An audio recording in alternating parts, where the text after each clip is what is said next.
Hello, hello, hello. How we all doing? Larvy, I appreciate the lurk.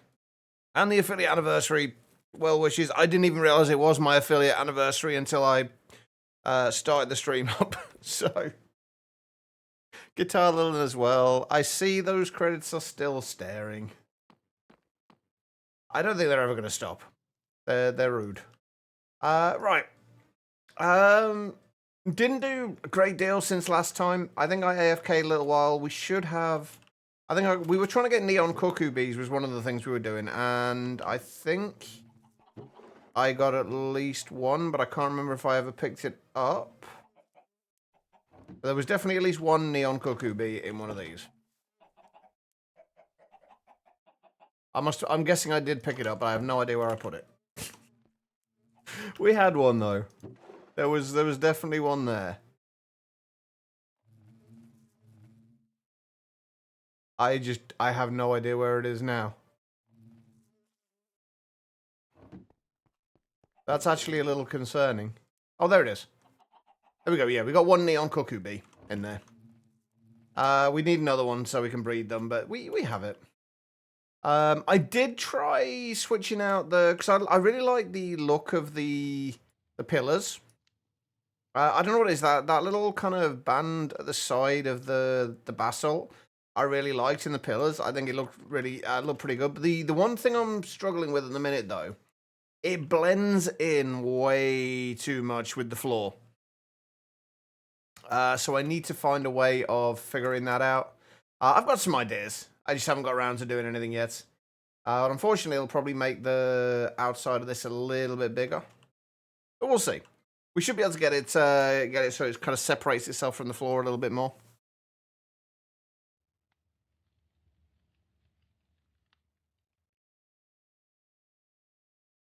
Wait, what? I'm assuming they don't have like a rule like no unsolicited DMs or anything like that. Reese, thank you for the affiliate anniversary.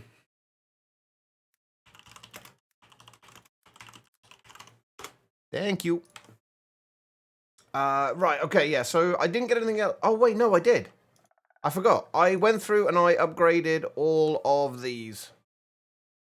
They now all have abyssal flux linkage amplifiers and integral components in them. So they are now going considerably faster. And I'm actually curious, can I make any fighter grow at the minute? I'm curious how much of a difference this would make.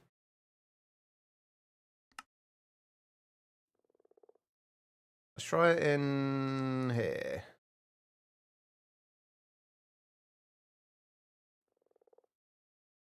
Well, given it's giving 3 outputs at a time and it's going quicker. So it is getting used up pretty damn quickly, though, unfortunately. So we would have to have a very decent supply of fighter grow for that. Anyway, I'm going to preface today by saying it may very well be a short stream today. I am feeling rough at the minute. Sleep has not been great over the last few days, and I just feel a little bit sick today as well. So it might be a shorter stream. We'll see. It depends how. Well, basically the stream will go on for as long as I can concentrate for and actually focus.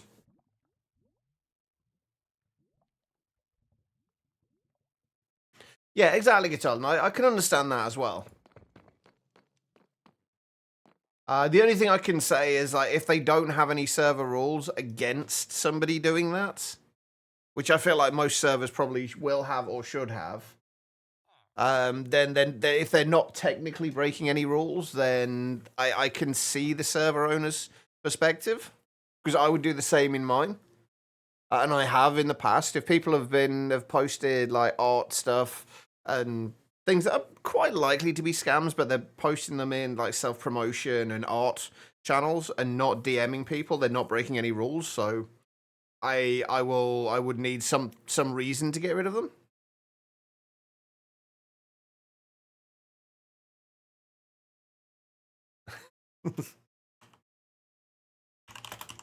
Hey, Larvy. How you doing? Right, okay, so the plan for today And I don't know how well this is going to go with my brain not working overly well today. Nouveau. We said we were going to get started on Nouveau today, and first thing I actually want to do before I do anything else is put a 10 pad point up at the very top, because we're going to be right up at the tippy top of the building up here.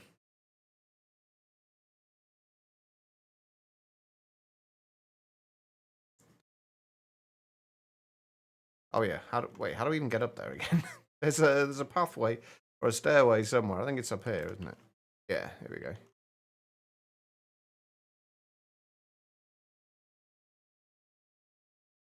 Yeah, you can tell I've not been on here since the last stream because this hasn't spread.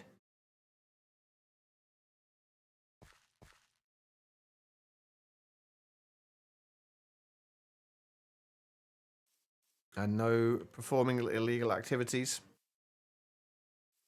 I mean, I guess then it's at the server owner's discretion then, I guess, at that point. Which is kind of annoying, I guess. This is why I have the rule in mind, like no unsolicited DMs or friend requests to people from the server. Because nobody wants that stuff. And not everybody does the same thing that I do and just disable friend requests.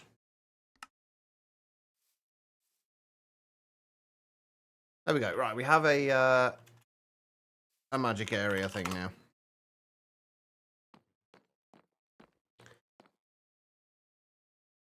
I guess like all you can do though, get tell them is block them yourself and warn them if what they choose to do with that information. That's up to them. All right, Nouveau. Did we ever make the Nouveau book? Actually, we may well need that. Let's not get rid of it yet. Did we make the Nouveau book? I feel like I did, but I can't. There it is. No, that's fair. I can understand why people wouldn't. I mean, I got fed up. Like, I don't get many friend requests as it is, and I figured I would rather, if somebody wanted to send me a friend request, if I knew them well enough for them to send me a friend request in the first place, they could say something to me, and then I could add them as a friend. And do it that way, and just not have to deal with, because the amount I turned my friend requests on for a couple of days, and I think I had about 4 or 5 friend requests from other servers in that time, all scam ones, and it's like I don't want to weed out the 1 or 2 legitimate friend requests from the 40 or 50 other ones I would get in the same amount of time. I can understand why you don't want to do it though. Makes sense. Anyway, right, Nouveau. The idea, the way we're going to do this, I think, is basically we're just going to go through everything in Nouveau and its add-ons. We're going to delve as deep as we can into these things, find out what everything does, how we can use it. For things like the source generation, I want to look into exactly how much source is being generated by different things. All stuff like that. Just things that isn't necessarily immediately obvious or isn't immediately available knowledge-wise in the books. But that's kind of the plan. I don't know how it's going to go. There's a few things I do know we are going to need. So things like we are... Well, that wasn't. We are going to need some stuff from Integrated Dynamics. So we can read source jars and things like that. Speaking of which, actually, let's... Do I have... Actually, that's something I should have got set up before. Was a Menril bee.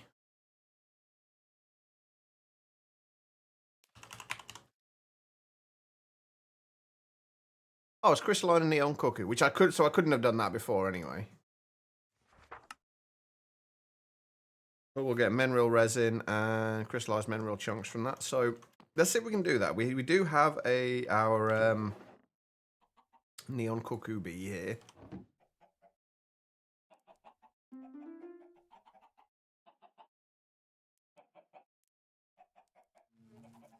And it was what? Crystalline?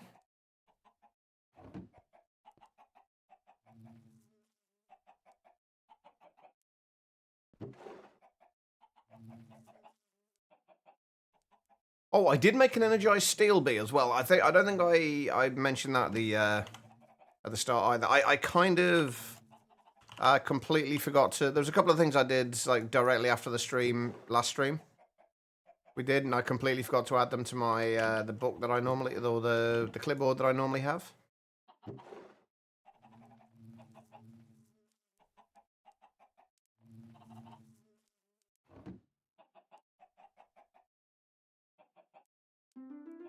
I'm going to apologize now for today if things are a little disjointed today.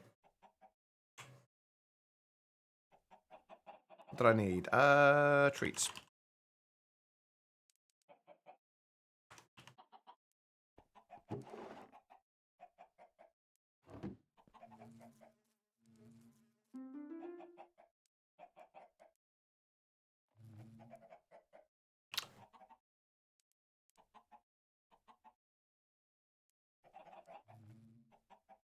I really need to get my my game running on something other. Well, I need to find a way of getting the prettified number in my game directly in from the boss itself,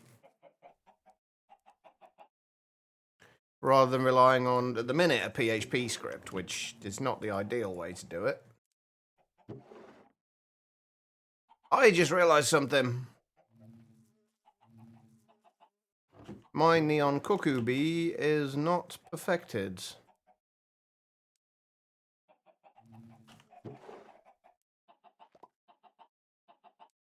But thankfully, everything is fine except that one thing that's got normal there. So we are going to have to redo that, and I do.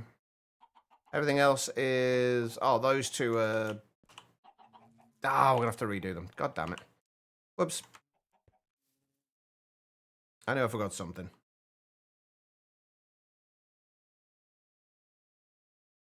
Yeah, if there's anything anybody wants me to try out as far as Ars Nouveau is concerned as well, let me know.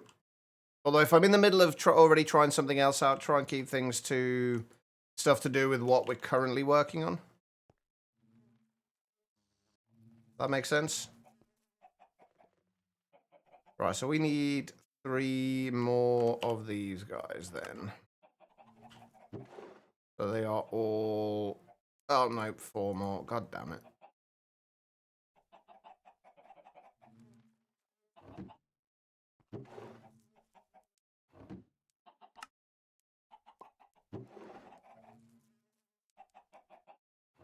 That's okay, though. That's fine.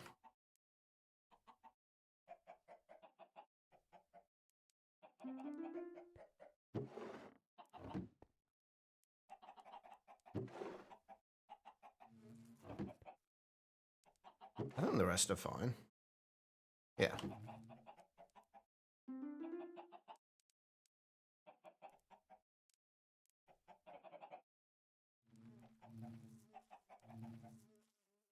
I've got my neon cuckoo bees.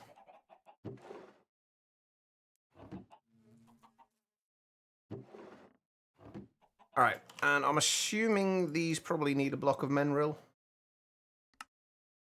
Oh, no, just any flour. Okay. We can manage that.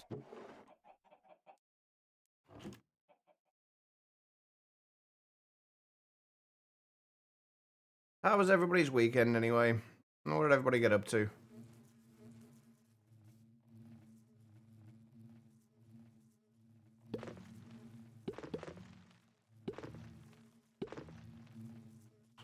Right, speed upgrades. We will start putting productivity upgrades in instead soon. Oh, we're actually doing alright for the draconic dust. Not amazingly, but doing alright. Right, and these need to be filtered for mineral combs. Oh, except they don't yet. Because we need... a couple more things. One, a storage cell for the mineral chunks and a storage cell for the mineral resin. I don't know if we're going to use much of the mineral resin, but we may as well at least have a place to store it, just in case.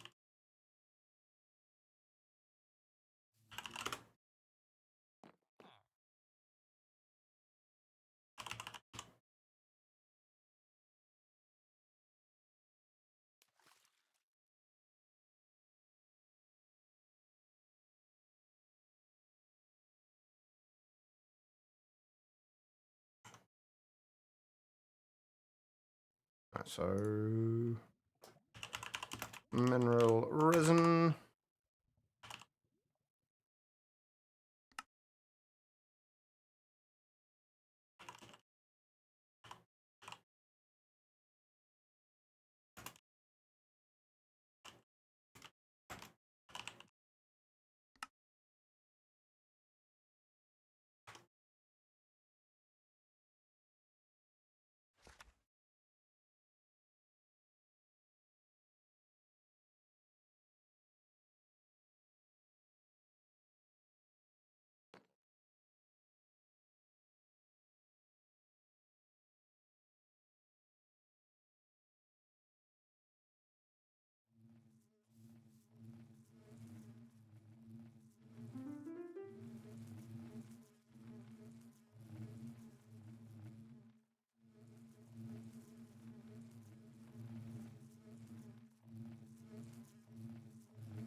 There we go, right.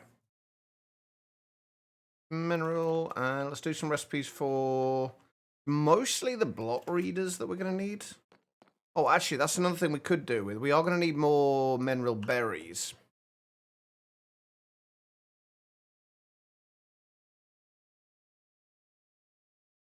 So maybe we make some mineral seeds as well.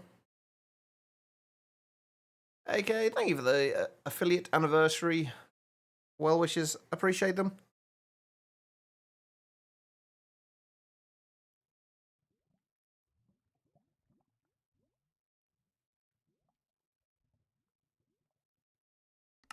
I mean, at least they're doing something, I guess. Which is a start. Actually, I think just a 4K for the mineral berries. I can't imagine we're going to need too many of them. Or do we want to bother with the mineral? Like, is there anything else from this we need? Are we ever going to need the mineral logs for anything? I don't think we are we? Nah, probably not. How's Pat going? All right so far. We've pretty much just started, so we're not... haven't got a great deal done today. Yet. Just getting some stuff sorted out. So we're going to be starting kind of diving into Ars Nouveau today and actually having a look at everything and how everything works. It should hopefully be interesting. Well, I'm a little concerned because I'm feeling not the best today. So I don't know how well my head is going to hold up to actually thinking. We'll see. How are you doing though, AK? How was your weekend?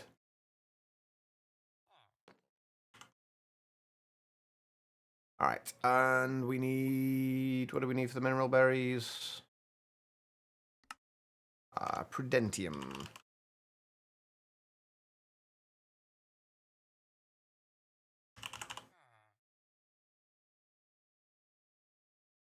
Been good, been playing way too much Factorio. I opted not to go for the Factorio DLC as what I bought myself. I ended up getting Enshrouded instead, so I've been kind of caught up in that.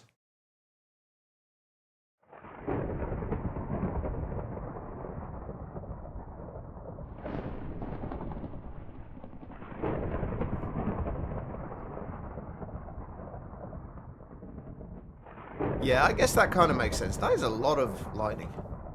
That does kind of make sense, Catalan, yeah. Yeah, I've been playing a whole lot of No, not there, is it? There we go. I've been playing a whole lot of Enshrouded. Really enjoying it so far as well, actually.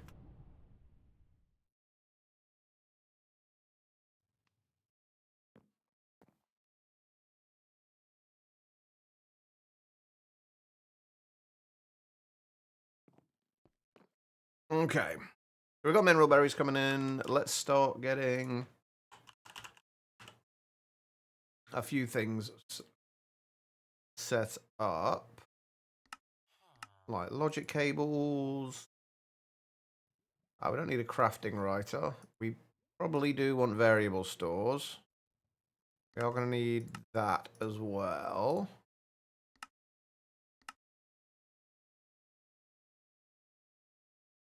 Don't need the logic programmers. Don't really need proxies or materializers yet.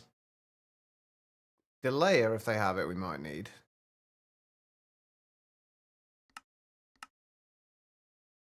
Definitely need variable cards.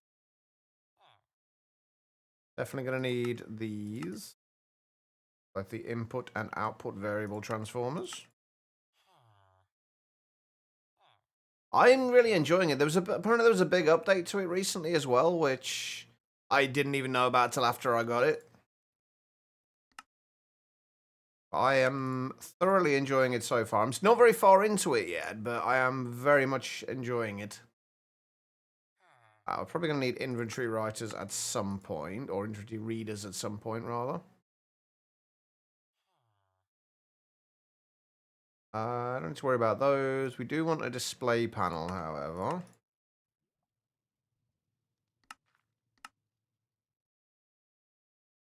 We might need those at some point, too.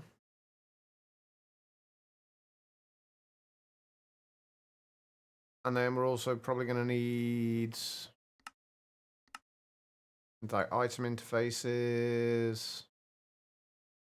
I don't know what the filtering item interfaces do. I've never used them before, but we'll make recipes for them.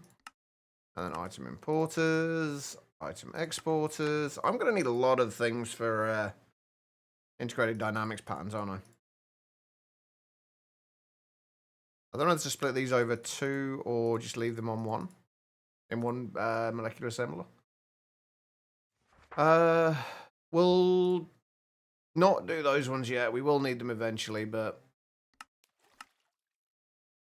fluid bits and pieces we are going to need as well.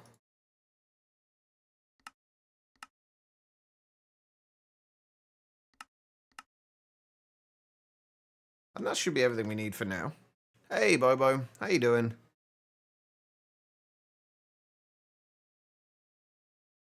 All right. Where is that? That's much. Wait, I didn't already have one for these, did I? No.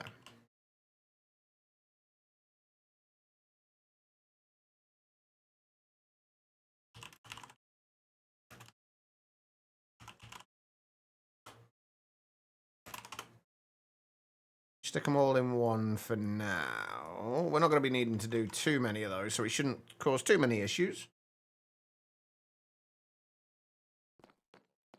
Okay, right, so we are going to need a block reader. We already have one, thankfully. We've already got display. What about logic? Cables. We've already got logic cables, and we should already have variables. Yes. First thing we want to do is we want to look at actually generating source. We'll bring what we've got already upstairs.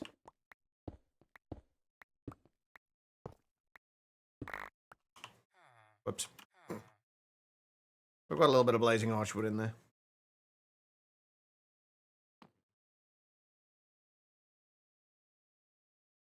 All right.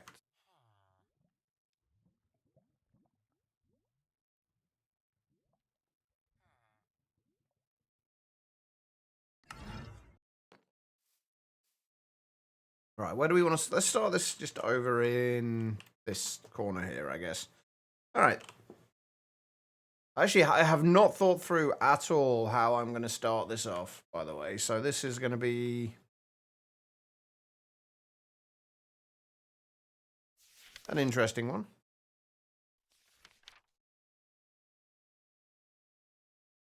I haven't decided how we're going to do this live at all.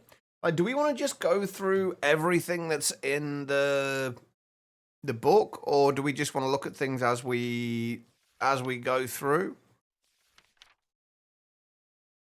There's a lot of stuff in here that I have probably read already, and most people have read already as well. Things like the elemental tweaks I haven't looked at before. Anyway, as long as Oz Elemental is installed, these tweaks will be active. Enchanter's Shield can trigger reactive on block. Summoned Lightnings won't destroy items. Crush can process items if augmented with Sensitive. What does it mean can process items? Anyway, Cold Snap deals more damage to mobs that are freezing. Ignite melts ice blocks into water. And it's got a Mark of Mastery. I don't know what on earth that's used for. We're already going out of the default Ars Nouveau stuff. That's not good. All right, so let's look at Source to start with. Right. Source is a special resource that must be gathered using devices in the world. Source is used for powering devices like the Imbuement Chamber and Enchanting Apparatus. To begin gathering Source, you will need a Source Link, a Source Jar, and a Source Link. The agronomic Source Link is the one that they first do. Let's just look at generating Source first. Let's not go through this lot. We'll look at it later if we need to. But for the most part, there's a bunch of different Source Links that we can use to generate Source. And this is what we want to look at to start with. So you got the mycelial, vitalic, alchemical, volcanic, and agronomic. I know the agronomic one is based on crop growth. But I think crops like the mage blooms give more. Let's read what it says about that. The agronomic source link generates source from crop and tree growth within 15 blocks. Bonus source is generated for magical plants such as mage blooms, source berry bushes, and archwood saplings. Source will be output from the source link to nearby jars within 5 blocks. Note, bone mealing crops will not grant source. Alright, so let's look at the agronomic source link to start with. We've already got a volcanic one. We'll look at that again later. We are going to need to make more source jars.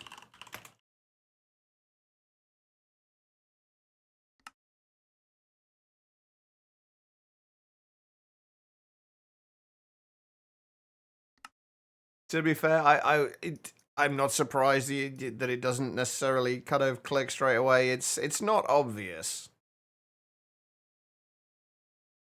to say the least. Right, let's just see. Right, this is going to be kind of our little testing area for this, I guess. And I'm pretty sure we can read the source amount from here.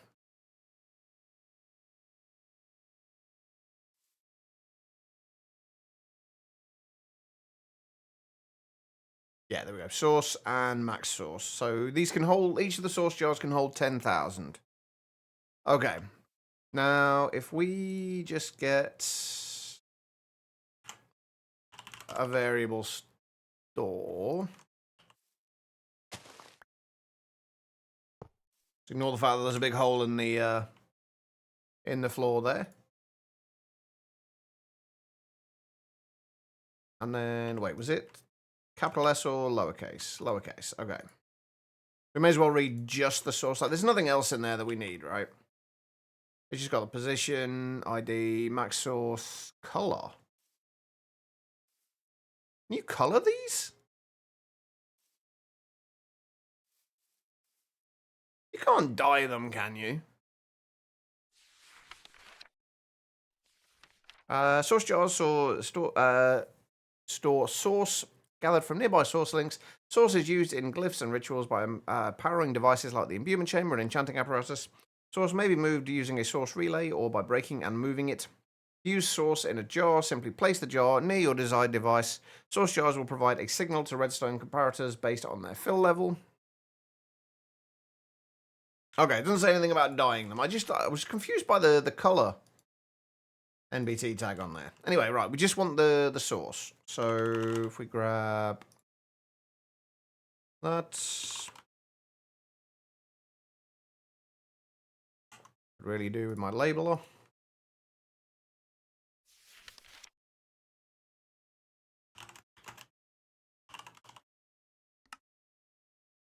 I do like to make sure I label any of my variables, just because otherwise I don't end up... Oh, hang on. Can we get this as a integer? Because if we ever need to do anything on this later...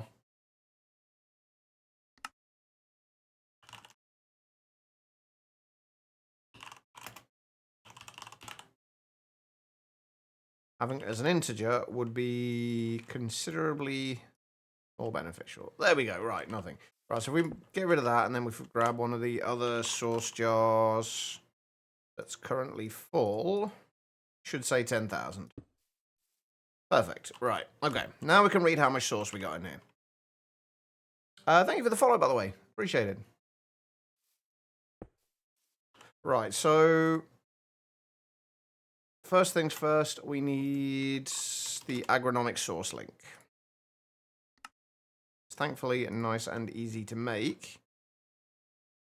Source would definitely be cooler, I agree. Now, this is going to be kind of difficult to do because we can't... if we can't bone meal crops, we can't say...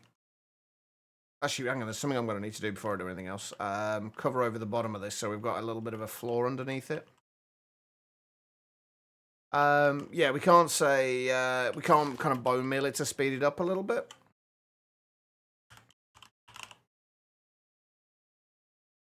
Right, I need something that we've got a lot of that we can put on the ceiling here. Probably on this level. Anything I have a lot of without having to go downstairs and get more of it? No, okay. That's fine. The magic of cooking, yes. And whichever type of sauce you decide to use. Alright, let's go and let's just use... let's use deep slate instead. Oh, we haven't got any deep slate in there, have we? We've only got regular deep slate. I want polished deep slate. God damn it. Hold on. This is not a good start to the day. We do, however, have a ton of cobbled deep slate in here.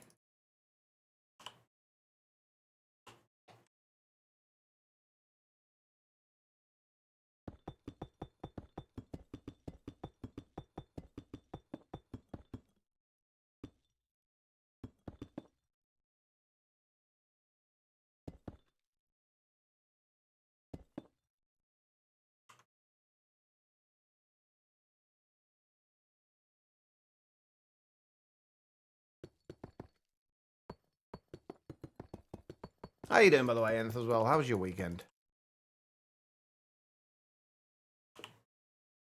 Okay, I ran out of that a lot quicker than I expected.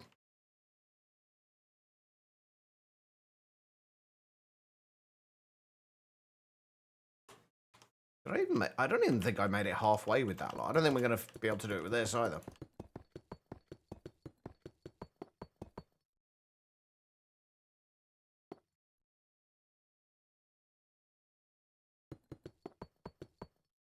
Nope. Run out again. Nearly there, though.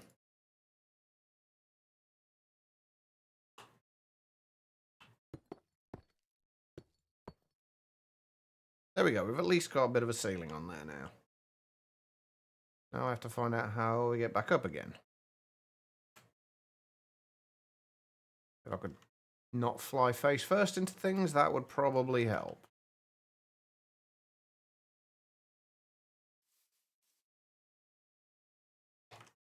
Okay. The reason I did that is we're going to need to put some water in here. For the time being. It said up to 15 blocks away. So, that'll be what? 1, 2, 3, 4, 5, 6, 7, 8, 9, 10, 11, 12, 13, 14, 15. So it should be fine up to there.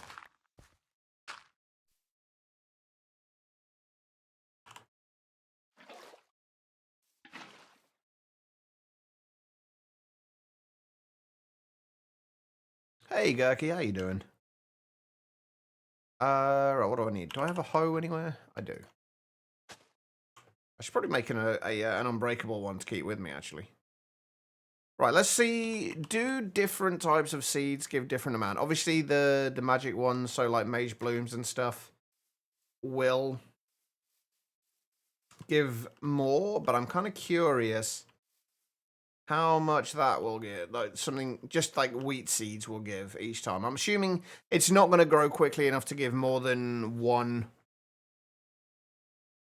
burst of sauce before I actually can check how much it is it's giving. Currently trying to find a pack to play. What kind of thing are you looking for? We might be here a little while. This is the downside to this.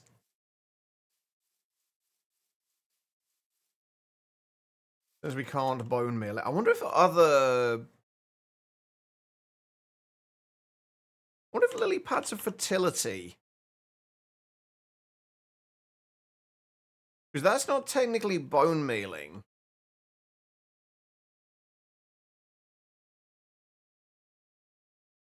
I started Interactions Remastered. I really liked it. I mean, I like the original Interactions.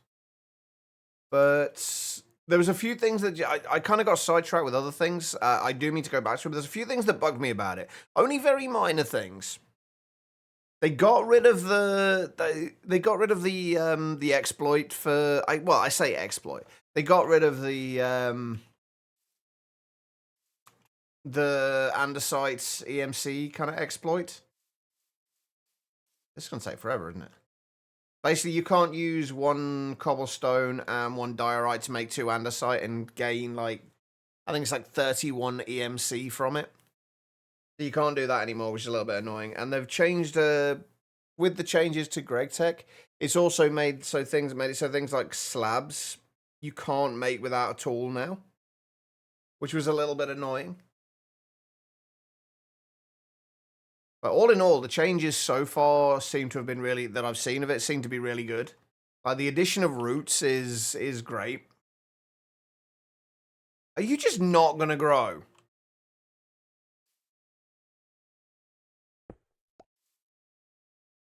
You should have enough lights.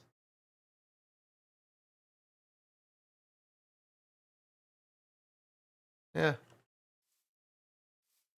I'm seeing exactly how much sauce you get from various things. We're basically the whole idea of this playthrough and the bit that we're finally getting to was that we're basically going to be delving as deep as possible into a whole bunch of different mods. As I'm intending to put my own pack together at some point in the not too distant future, and I like to know exactly how things work. So we're just kind of experimenting with various different things, like how much sauce you get from various different sources, things like that. And at the minute, I'm just waiting for wheat to grow. I probably should do it with more than one piece of wheat, but I was expecting it to grow a little bit faster than this.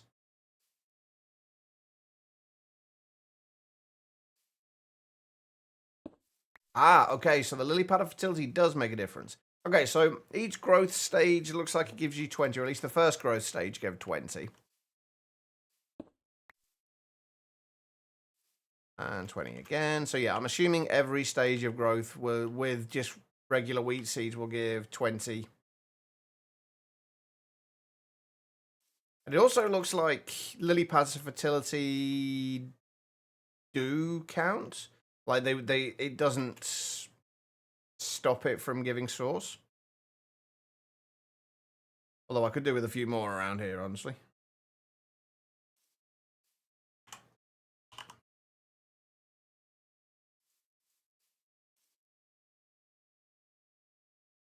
What about watering cans?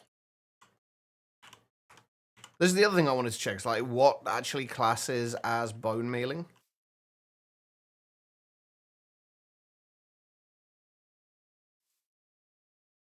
Okay, so using a watering can also works.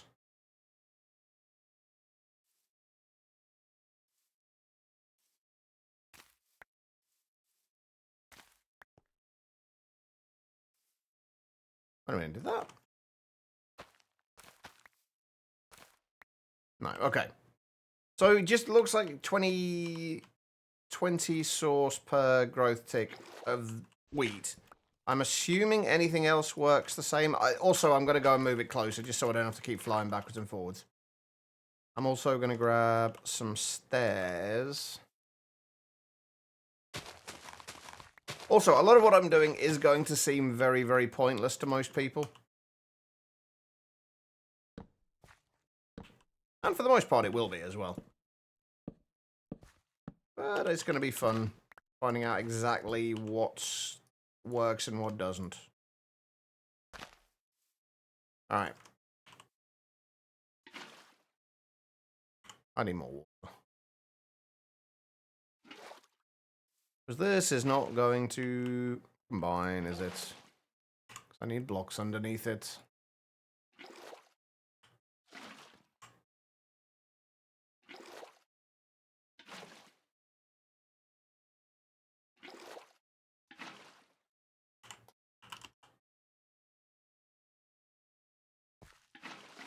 Or we could just do that.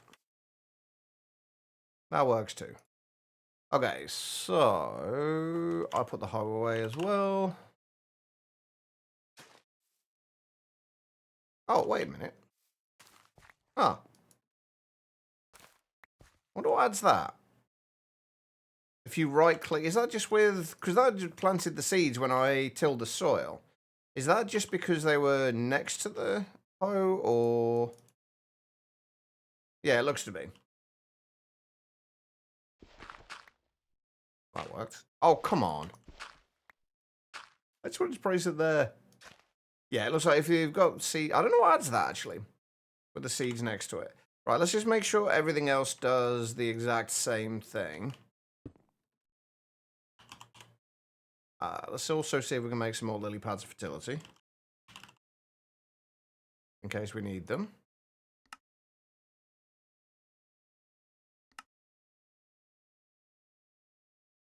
We shouldn't do that. Right, so we're on... How do we get to 160? I don't think the Supremium, like any of the higher tier farmlands, actually help it grow any quicker. It might do it. It might make a slight difference. Actually, that's something I wouldn't mind checking up on at another time. Actually, is to see if there is any difference in crop growth speed on the different farmlands. I know they obviously make a difference in things like botany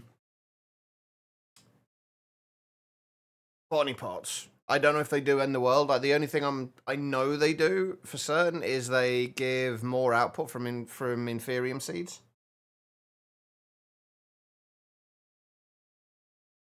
Anyway, right. Let's just find what else have we got in the way of seeds, like basic seeds. And does it work with all seeds as well? Like the two tall things, like really? Oh, it'll be a light level thing, won't it? I'm gonna say it won't let me plant it.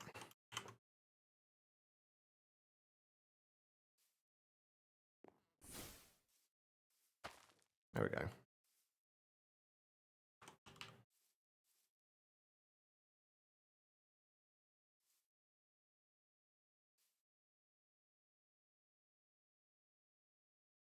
Okay, so yeah, it looks like it is 20 for any regular crop. Come on. Give me one more growth stage. It does take a second for that to actually feed it back into the source jar, though. Right, let's get this. The next thing is, once it's gone over that point... Oh, damn it, I didn't mean to break the whole thing. Hey, dead man.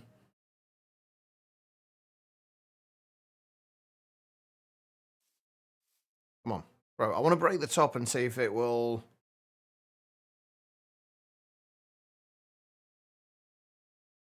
If we just break the top... I think yeah, it only gets one growth stage, though.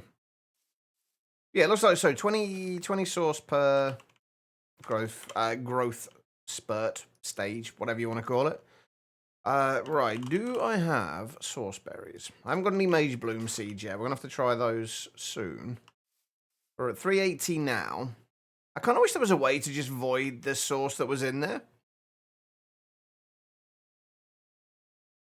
I just ignore it now, dead man.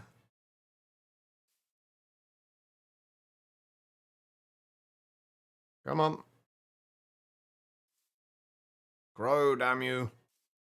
There we go. So 380, I'm guessing 420 or 425. So 40, that's a weird number. So that should be what, 7470? Yeah, so 40, so regular crops give 20 per growth tick. Source berries give 45. I wonder if mage blooms are the same. I haven't found any mage bloom seeds, have I? No. And obviously, once they've hit their maximum growth stage, they won't give any more. So it's more than double for source berries. What about... It mentioned archwood trees giving more as well. I wonder if it makes a difference with archwood trees. I wonder if it makes a difference, like the amount of logs, like how big the tree is, or whether it's just one, just like one set amount per tree growth. So if we look at that, do these need to be in a 2x2? I think they do, don't they? Oh no, maybe not. So 515 to... Okay, so so archwood trees give you 100 per actual tree. Is it the same every tree, every time it grows?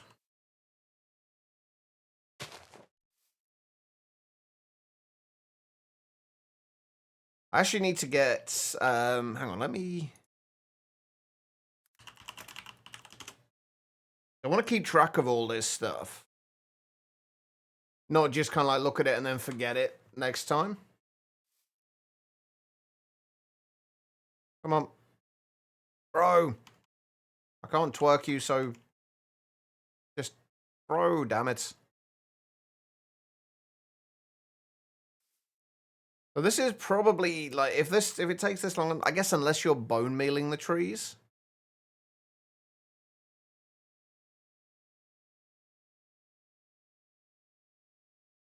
Actually, I wonder if it works with trees if you bone meal them.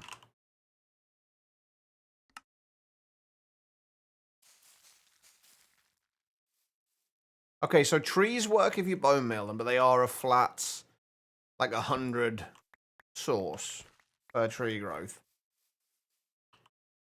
Okay, so next thing I want to check is, do they work with botany pots? I'm pretty sure they don't. I think we tried this before already. But I'm curious. Actually, no, we didn't, because we've only had the, up to now, we've only had the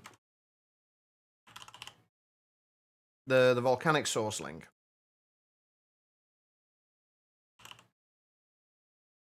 Can we put source berries in botany pots? We can.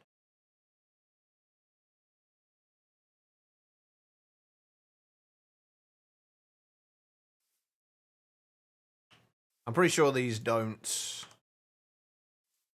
because they don't technically have like growth stages, unless they do trigger it when they get fully grown, but I doubt it.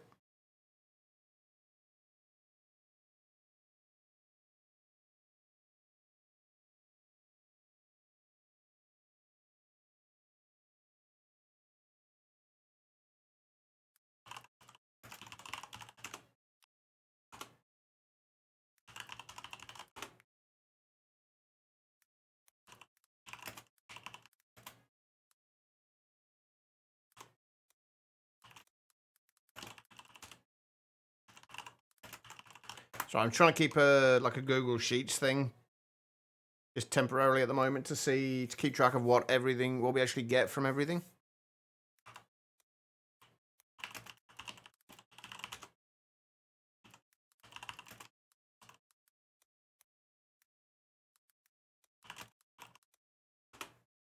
Also, I wonder if the archwood trees are all the same. Yeah, it doesn't look like botany pots work. I didn't think they would do, honestly. But you got to try these things. I want to know if other trees also give source when they grow, or if it's just archwood trees, and if all the archwood trees are the same, or if some of them are different. I'm assuming they're all the same, but I don't know for certain. This really doesn't help with that, does it?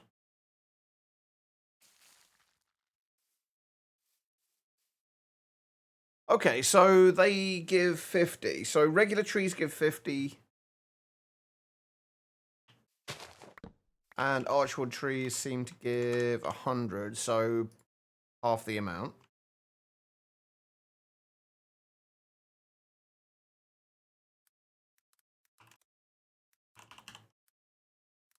And it doesn't seem to matter the size of the tree.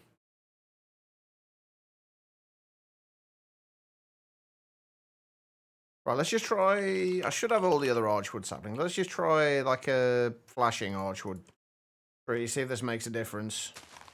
Or what, 765 at the minute? 865? Yeah. Okay, so it looks like they're probably all exactly the same. And botany pots don't work. Is there anything else we need to try to check out with these? Because these were always going to be fairly self-explanatory.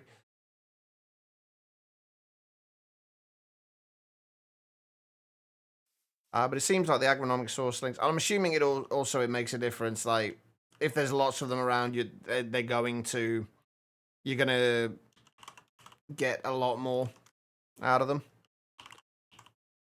If we were to do, say, put like 10 of them down.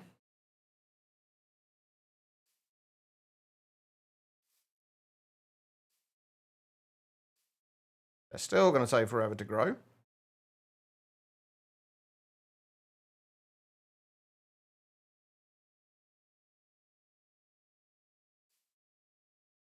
Are they even growing? You can't even see a growth stage on them.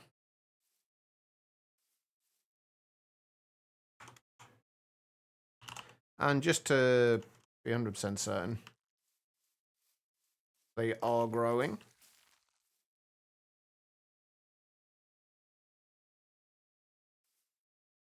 And the bone meal doesn't work with them.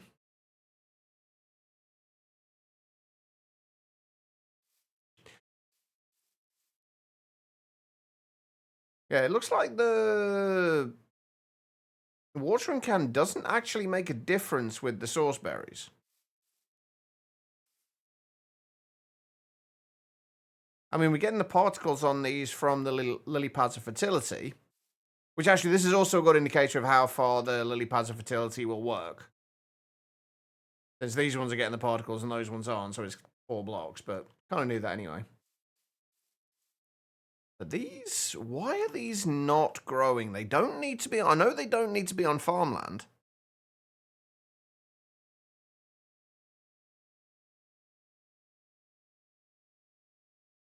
Why are they not growing?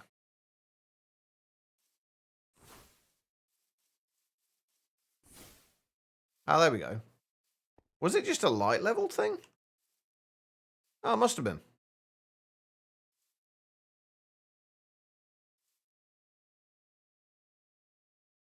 Okay, so yeah, it was a light level thing.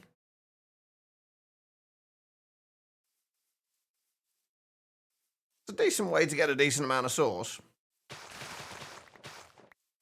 That is the agronomic source links. Volcanic source links, the other one we actually had. This is the one that I am actually very kind of curious about.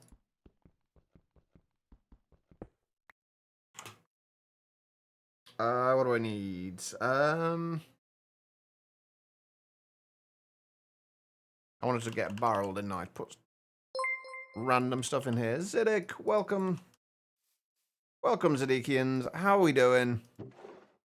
Bio, welcome. How was the rest of the stream, Ziddick? Happy to affiliate. See, I didn't even know it was my affiliate anniversary until I started the stream up and it told me at the bottom of my chat window. But welcome, Ziddick. Blitz, hello.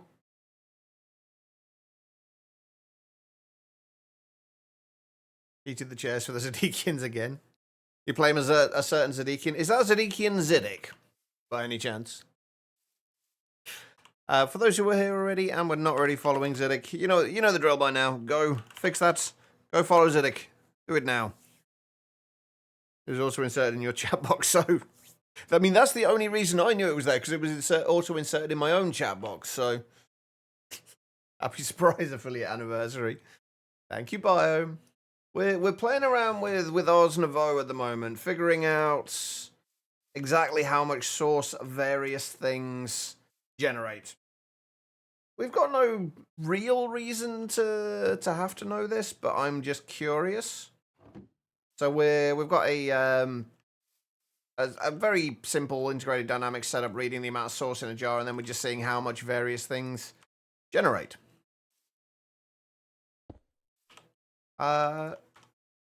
Not the most exciting thing in the world, but I'm interested by it. The thing is, though, you say that, Ziddick, but that's just because that's what you're used to doing.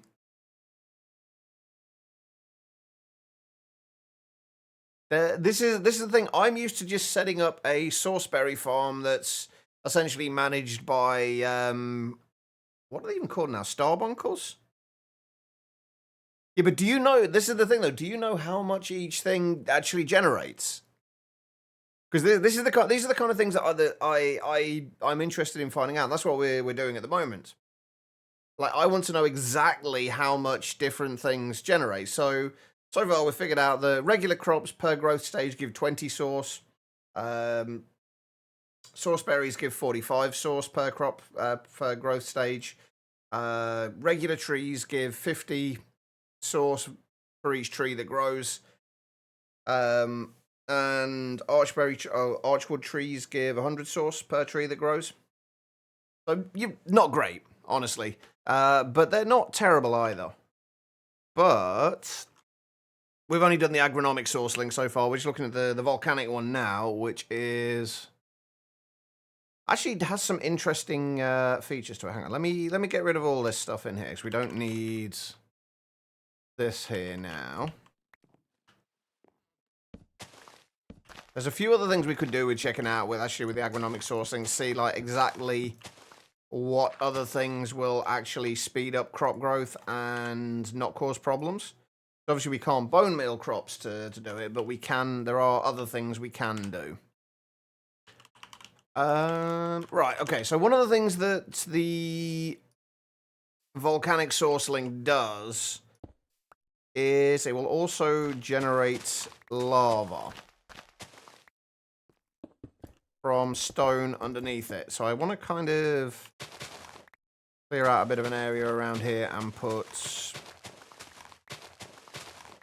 stone underneath it. But also I don't want lava flowing everywhere, because that would suck. I'm hoping that polished black stone will not cause problems. Shouldn't do. Bees could potentially speed it up, yeah.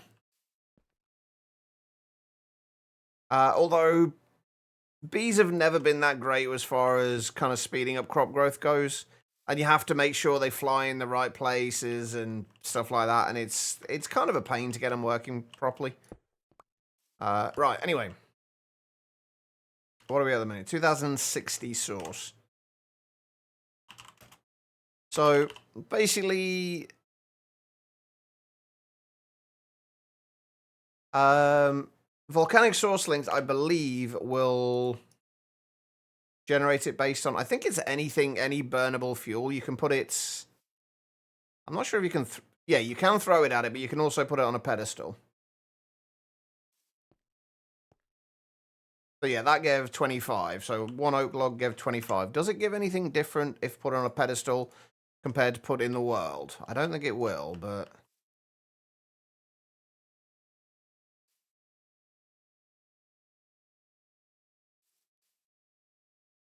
Hmm.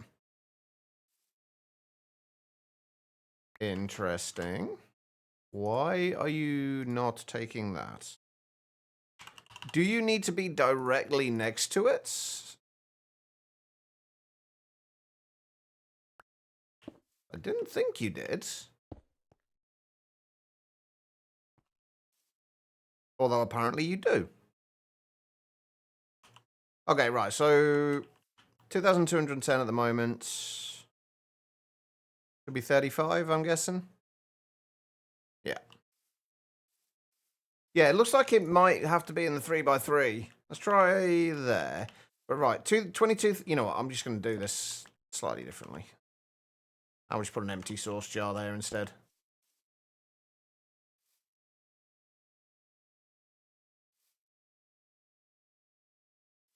Yeah, that gave 125. So, regular wood logs give 25. Blazing Archwood gives 125. I know Blazing Archwood gives more than other things. So 125 to 200, so 75. Yeah, so... Hang on, let me find my spreadsheet. So I'm kind of like trying to note all these things down.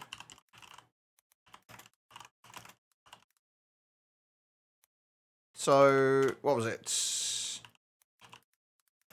Regular logs were... Wait, how many did we get from... What did we get from regular logs? I've already forgotten. This is why I'm writing all this down.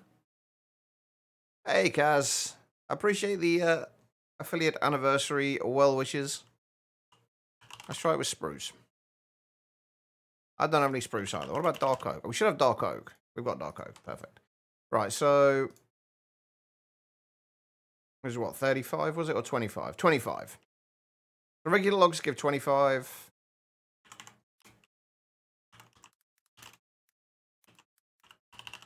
Blazing Archwood was 125, right?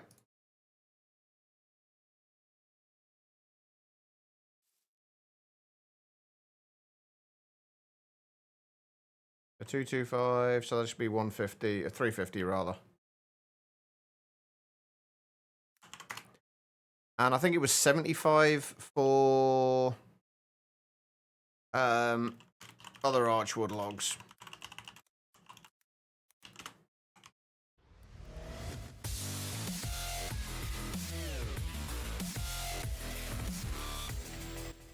Howdy. Howdy, sis. 40 months. You've put up with me for a lot longer than that, though. Come get some love and hearts in the chat. For Anna. How you doing, sis? Go and put you in the subworld, which I have yet to load up yet.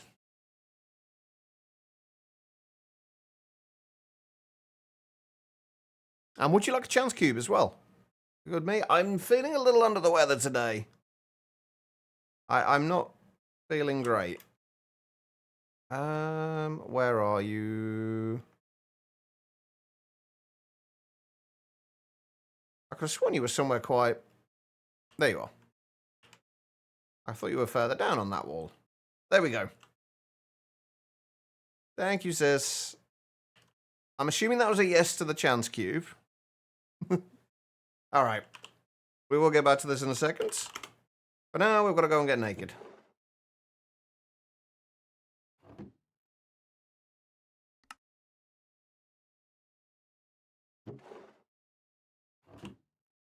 All right, what time is it? 11:36. Should be fine. Yep, it's daytime. Perfect.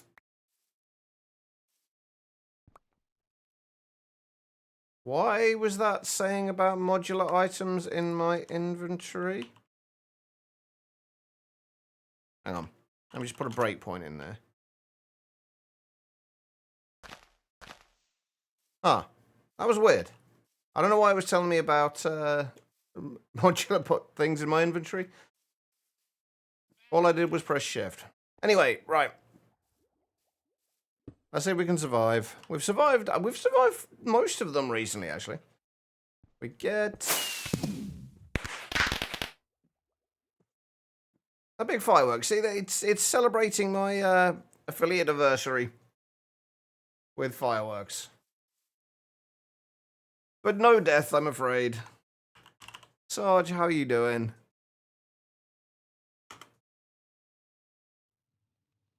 Alright. That is not where I need to be.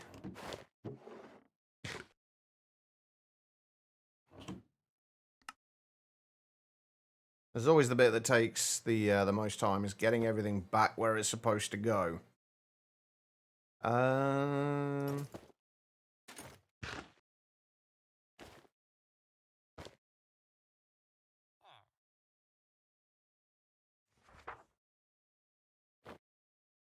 There we go. I think that's everything.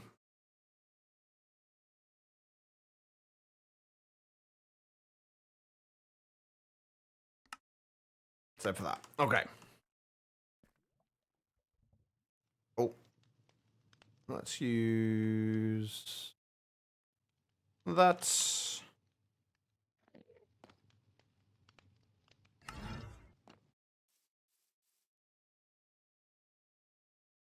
All right, so yeah, so far this has actually been one of the best ways I've found of filling sauce jars, is with the just blazing archwood.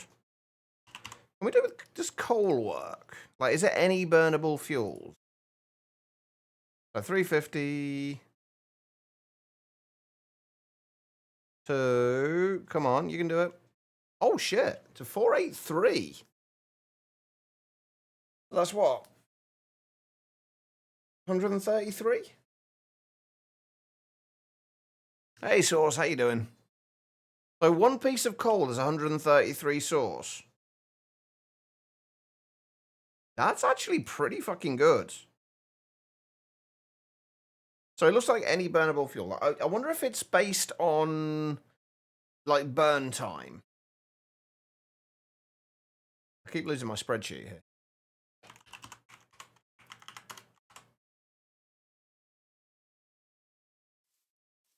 Would it be based on burn time?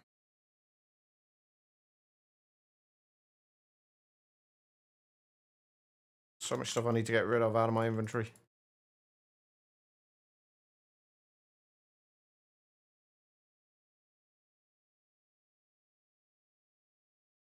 Right, that can go away for now. 133. It's actually going to be kind of awkward getting the difference when it's got a non kind of even number. But that's fine. Okay, what else can we try putting through here? We haven't got any coal coke yet. What about blocks of coal?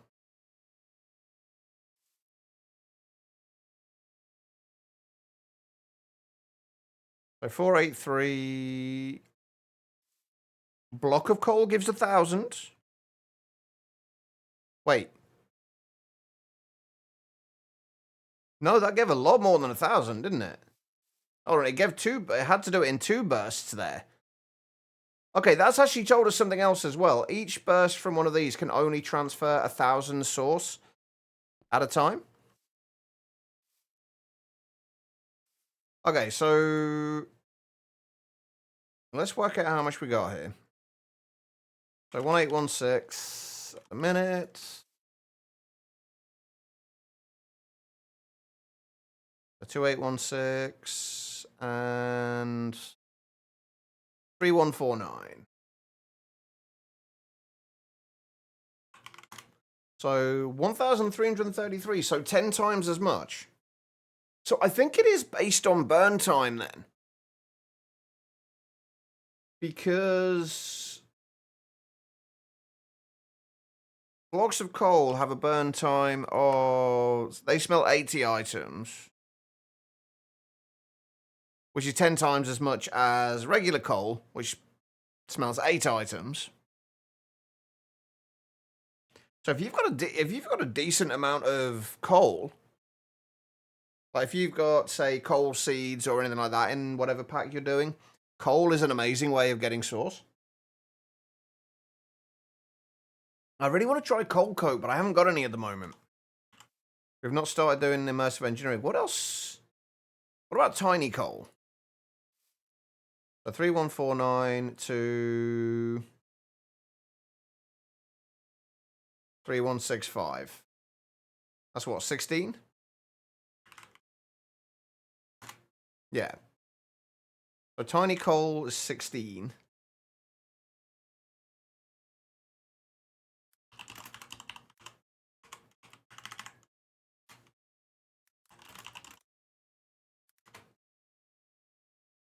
So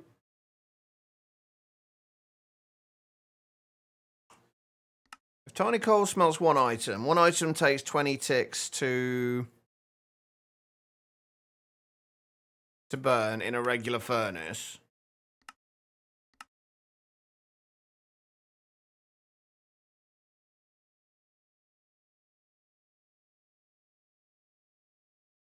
So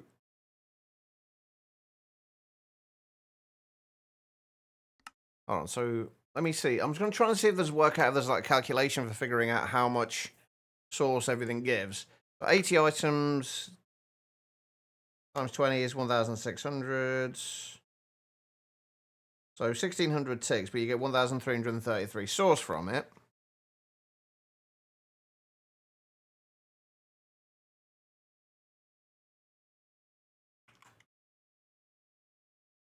Hold on.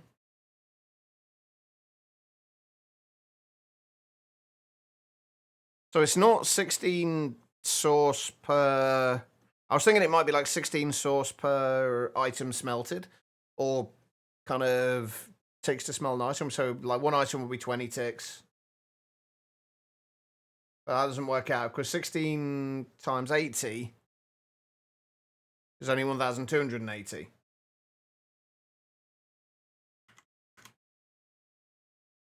So it might not be... I don't know what it is. Actually, what does it actually say in here? Volcanic sourceling generates source by consuming burnable items. Archwood logs will generate bonus source, with blazing archwood generating the most. As the volcanic sourceling produces source, it also produces heat, used for spawning lava lilies and converting stone into lava. The volcanic sourceling automatically outputs to nearby jars, starting with the one closest to it. Active generation. Nearby blazing archwood items will be burned up in exchange for a chunk of source and a moderate amount of heat. The volcanic sourceling will also take items from surrounding pedestals. Heat. The volcanic sourceling will occasionally convert stone into magma blocks and magma blocks into lava, given that these blocks exist beneath it in its 3x3 area. This conversion is dependent on the amount of heat it has produced over time. The volcanic sourceling will also spawn a lava lily adjacent to it, given that there is nothing covering the lava. Lava lilies may be harvested and used for decoration. Okay, so we kind of need to see... I want to see how this works in terms of heat. Like, basically, how viable would something like this be as a lava source?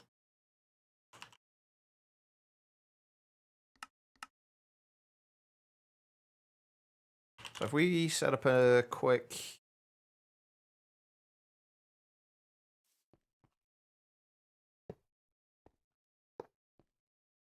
something like... Actually, let's do that.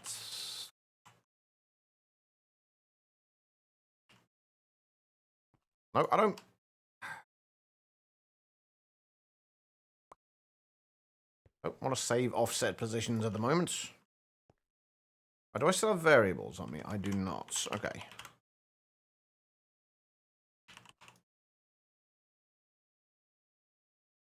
What information can we actually get from this?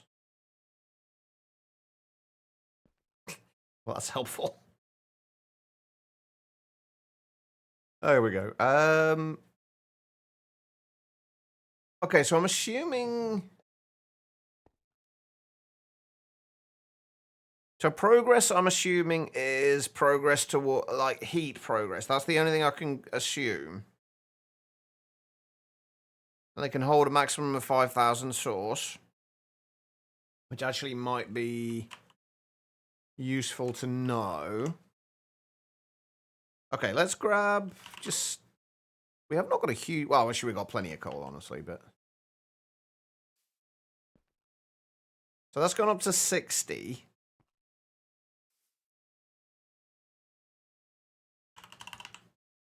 What's down on the floor screaming and kicking? All this speak of sauce is making you hungry. I'm sorry, Guitar Lilin. Oh, wow. So Blazing Archwood definitely increases the heat by more. So that went up to 72. So that went up by 12. So this should go up to what? 80... yeah, 84? 96. I'm going to run out of space for sauce in a minute.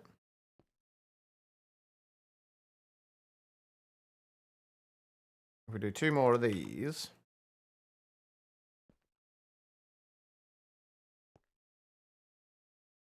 So it's got progress of 100. Does that go above 100 then? Yes. Okay. So progress towards what exactly?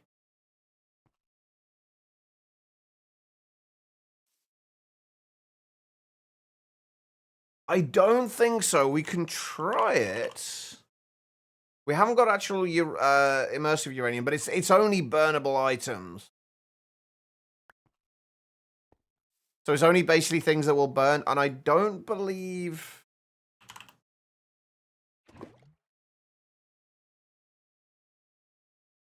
Oh shit, it will take lava as well. Ooh, okay. That's good to know. Hold on, how much did lava give? I'm gonna need another source jar. I need somewhere, I need a way to void this source. Sorry, Guitar Lilin. Because lava's easy to come by for the most part. Certainly in this pack, anyway.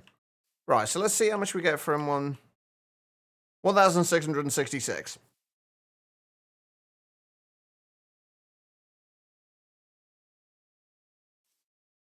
Upstream. But yeah, lava gives 1,666 sauce. That's a decent chunk of sauce. And the fact that it doesn't use the bucket.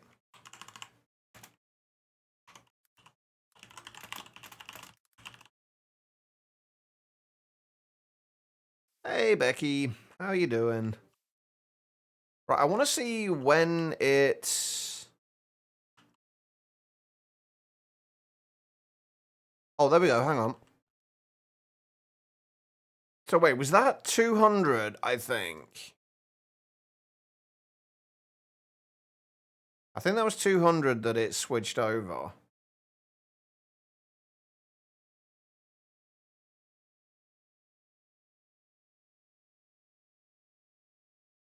No, 250?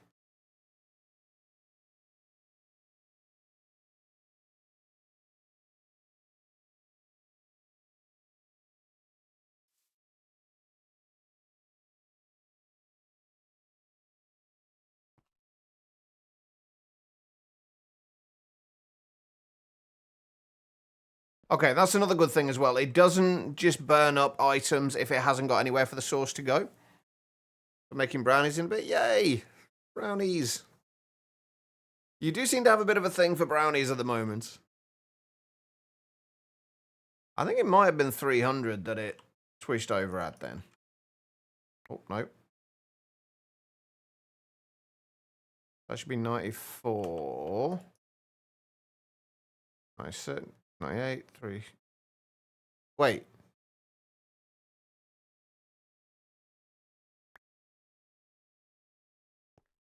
Progress just randomly kept going up then.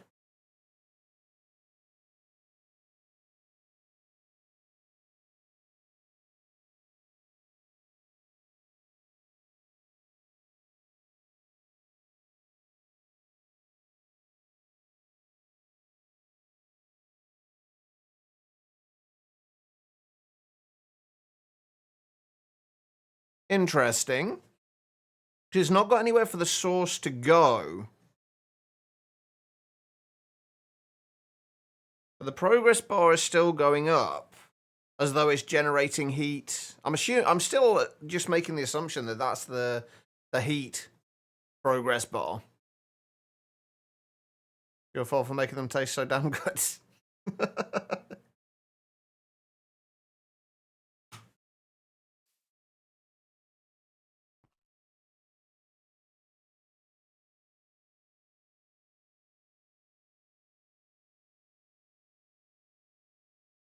Does time in a bottle work on this as well?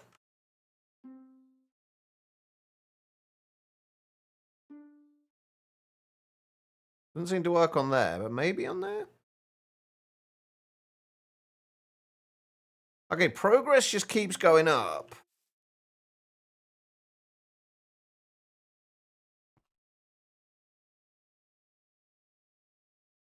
But it's not actually doing anything.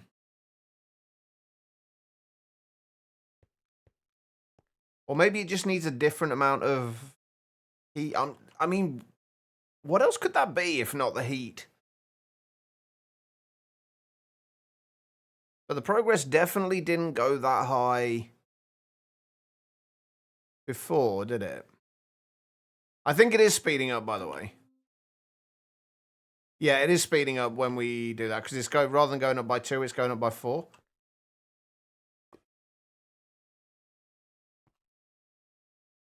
Okay, so I didn't see when that changed. But it's now turned that to lava. So it seems like you don't actually have to have anywhere for the source to go. Like you can just, if you can just put the volcanic source link down and put pedestals nearby, it will just generate lava for you. I mean, it's no better than using, say, dripstone to get lava. I don't think it's going to be any faster than that, but what if we pull more pedestals down?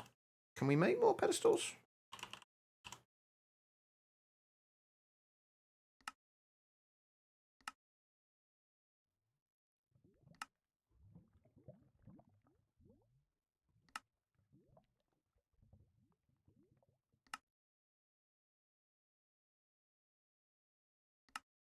I think it can only take from one pedestal at a time. But there we go. Now it's turning it. It doesn't seem to make... There seems to be no sets. Yeah, that's... The more pedestals there are, it seems, the faster it's going. Because that's going up by 4 each time now. What happens if you put if you put the archwood on there?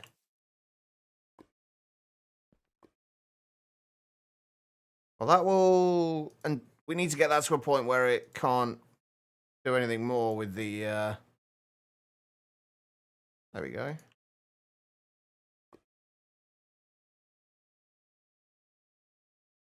Oh, okay. That's going up decently quickly.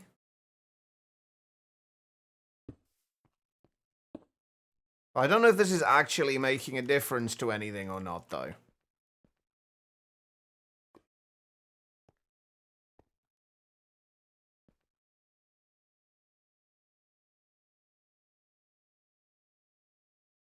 It's going up by 48 at a time.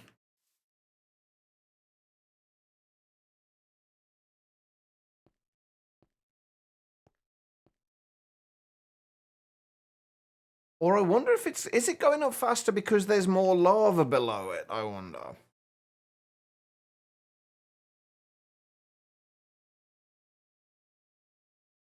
Because now we're up to like 2,500.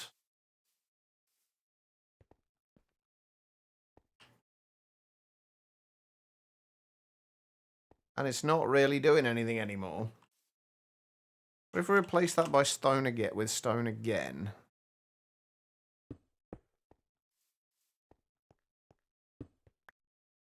Be a reasonable source of magma blocks as well, I guess.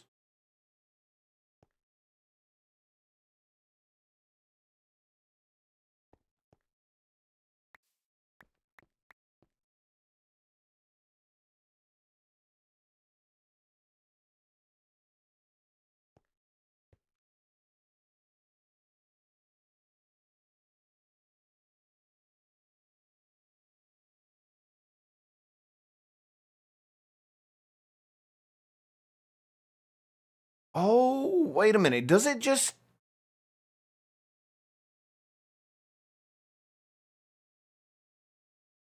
I think it's only using like 150. I think it's using... I think what it might be doing is basing it on random ticks, potentially, and every time one of the blocks gets kind of randomly ticked, it uses up some of the progress and turns it into either a magma block or lava block if it's already a magma block.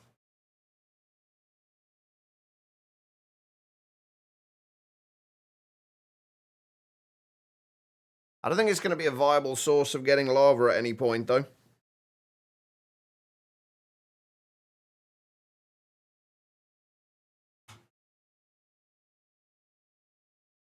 Because that is taking forever.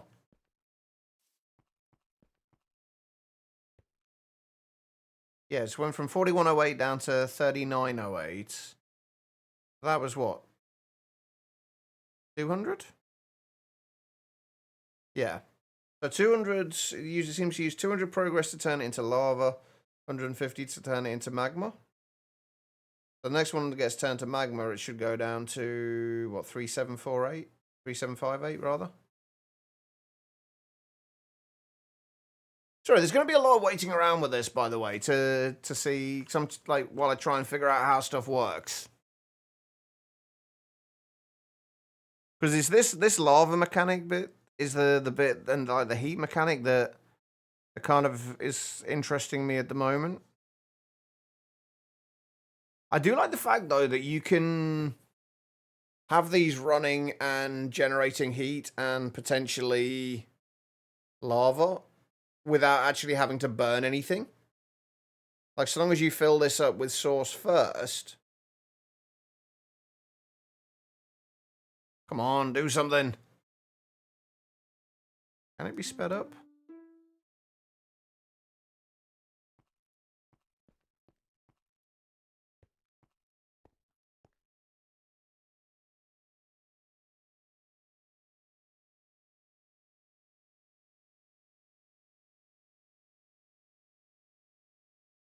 Right, let's just see if this is based on random tick speed.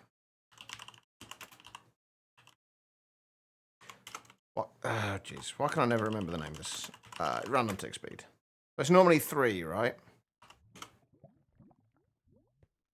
Yeah, it's random ticks, but it's a random tick thing. Okay, so there's not really a way to speed that up then.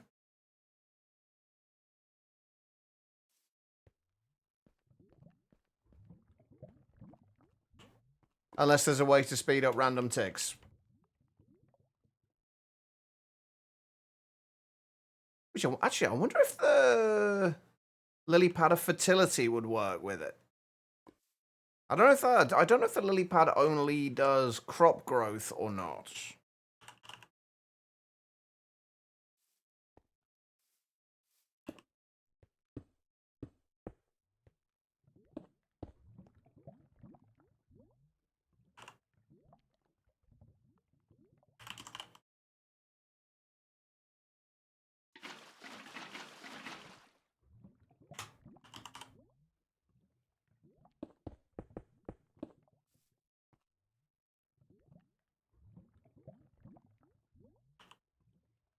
Right, there's nothing for it to do at this point except for making the lava lilies. I was hoping it would do. So far, it hasn't. Right, let's turn this back to stone again.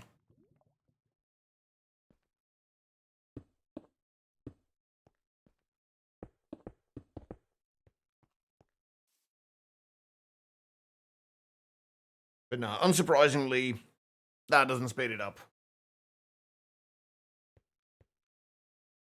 Didn't expect that it would, but you never know.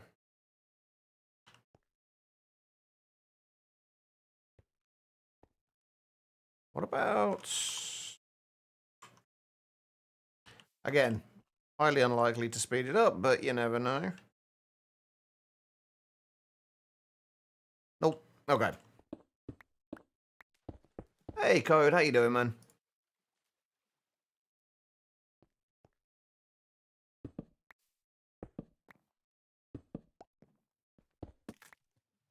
Crap.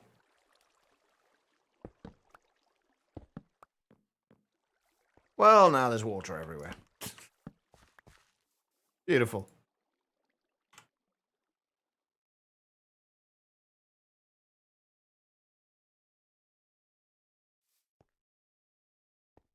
But yeah, okay. Random tick speed seems to be what changes it.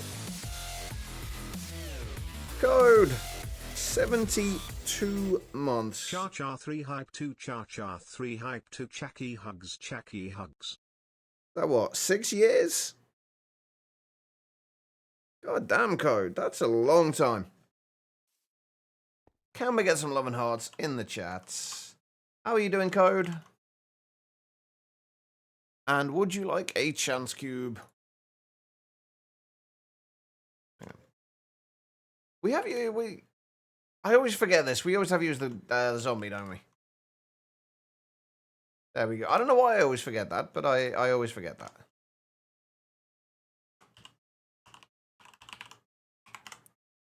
Was that a up to the chance cube? Boomed. I thought it might be. But thank you, Code. Get to stand next to my sister. Oh, read today's how to add the heart later. That's fair. Wait, why did you not? Oh, I know why. Hold on.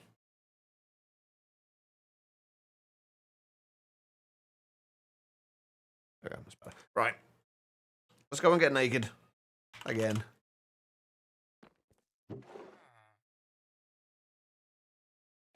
Alright. And all of those. Times it. 8:46. Let's sleep before we go over there. Is she single? Well, she should be in the chat somewhere. You could ask her yourself. Right.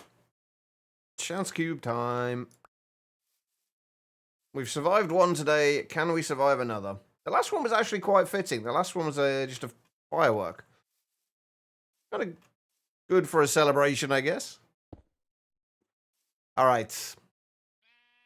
We get...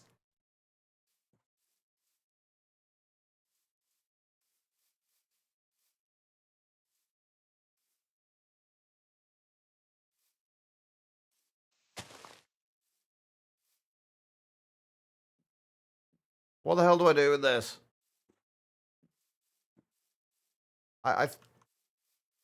Chat, what do I do with this?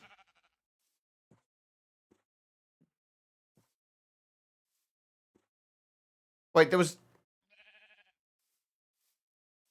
What lever? I didn't even see a lever. Why did it disappear on me? I didn't even see a lever. I wasn't looking for it. I was looking for a button. Right, we're doing that again. Obviously, we're not going to get the same thing, but I screwed that one up. And now I feel like a fucking idiot again. Let's try again. I've got magic feet. Yay. I'm sorry there was no potential booms that time. I kind of screwed up. I genuinely did not even see... I genuinely did not even see a lever. But there we go. We have random ores all over the place now.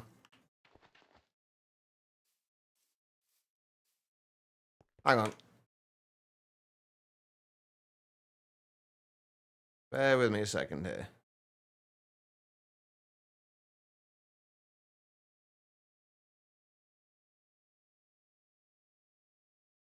I want to see where that lever was. Just so I know for next time.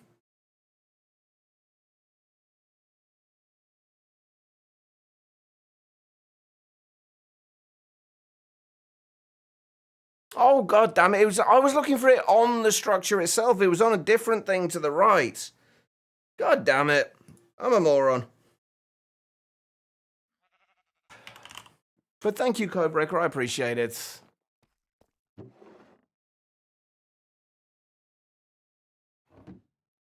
Alright, let's get stuff back where it needs to go.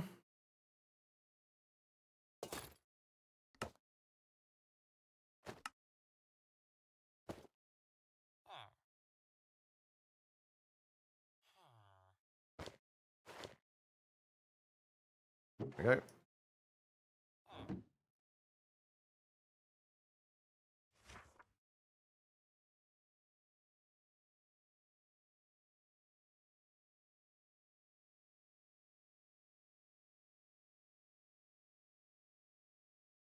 Okay.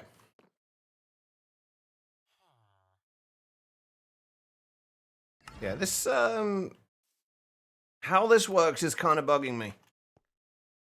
Oh, see, now it's gone to 3 already. Like, does anybody know of a way to speed up random ticks? Like, not like crop growth ticks, but like random ticks, short of changing the game rule.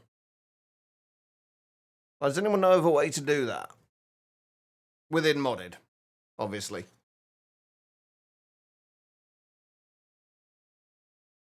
The watch, yeah. Unfortunately, we can't test the watch of flowing time with it. There's no Project E in regular All the Mods 9. Yeah, that would probably work. Although by the time you've got the watch of flowing time in most packs, like acceleration blocks that were in PO2. Oh, with imaginary time blocks. Oh, I know another thing that would work. These. The world accelerators.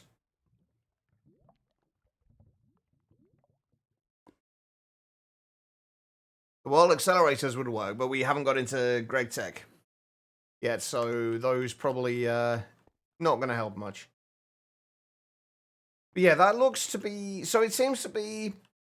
It works on a random tick, and you build up progress as things kind of... as time goes on. But it seems you can build up that progress without actually burning anything. So, like, this isn't generating any source because it's the source jar's full. But with more of those on there, you can speed this up. The only thing is, you've got to... Oh, no, I guess you could have them on top of here, because it will, like, the lava will it'll still turn to lava even with those on the top. Okay, that's not overly useful, but it is good to know that that works. I still want to know exactly how this works in terms of, like, how much source is generated.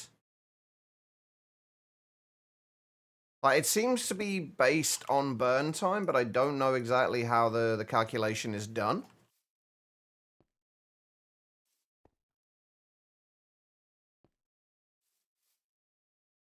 Is there anything else we can try?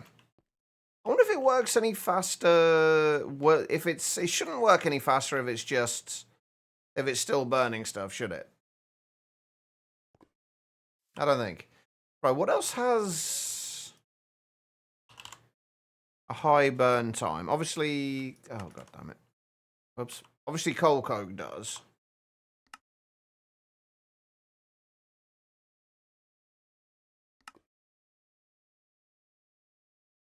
LPG smelts 450 items. Imperium coal, Supremium coal. I'd be very tempted to put a creative blaze cake on there, cheat one in and see what it does. We're not going to, obviously, but that would be...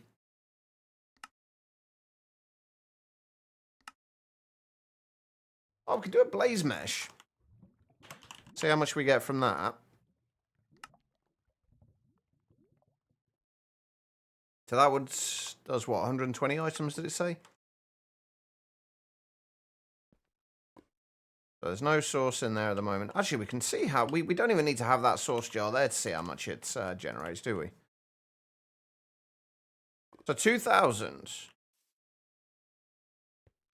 So blaze meshes give 2,000. I still cannot work out what this formula is.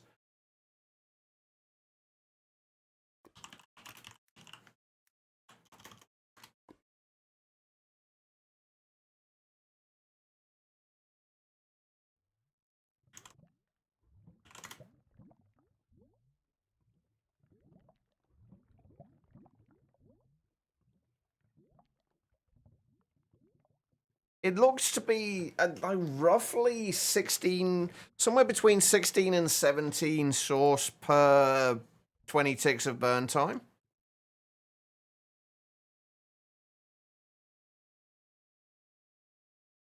Or yeah, essentially per item smelted.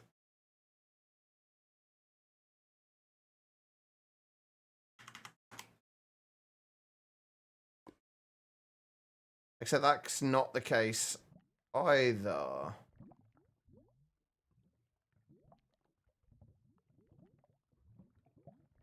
Wait. If coal blocks give 1,333 for what is essentially 1,600 ticks of burn time, that doesn't work out at all then.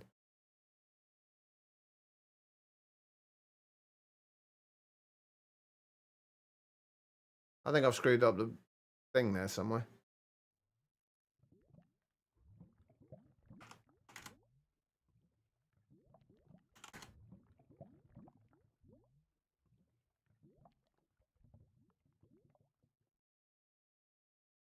Oh no, wait, hold on.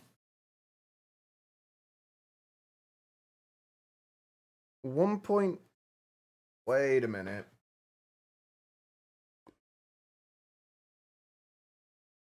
Hold on. Right, so 120 items is 20 ticks. That's 2,400 ticks. Divide that by 2,000, which is the amount of source you get from it. So 2,400 gives you 1.2 source per tick. 1.2 source per tick of burn time.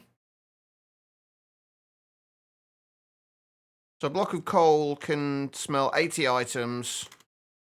That's 1,600, and you get 1,333, but that's 1.2, just over 1.2, but it's essentially 1.2 source per tick of burn time. Okay, that's easy to remember.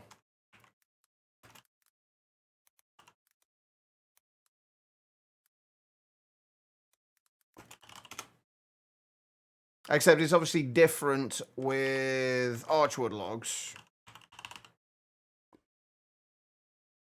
which give how much?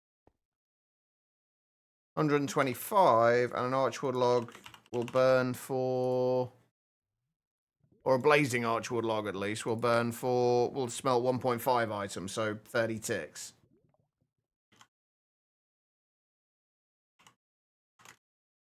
Which gives you roughly about 4.2, 4.1, 4.2 per tick of burn time. So blazing archwood is a decent way. If you've got a decent supply of blazing archwood, it's a good way to go, but there are better ways, I think. But at least we know roughly how that works. I still want to know exactly how we get the lily things here, but I think that's just a case of it taking time.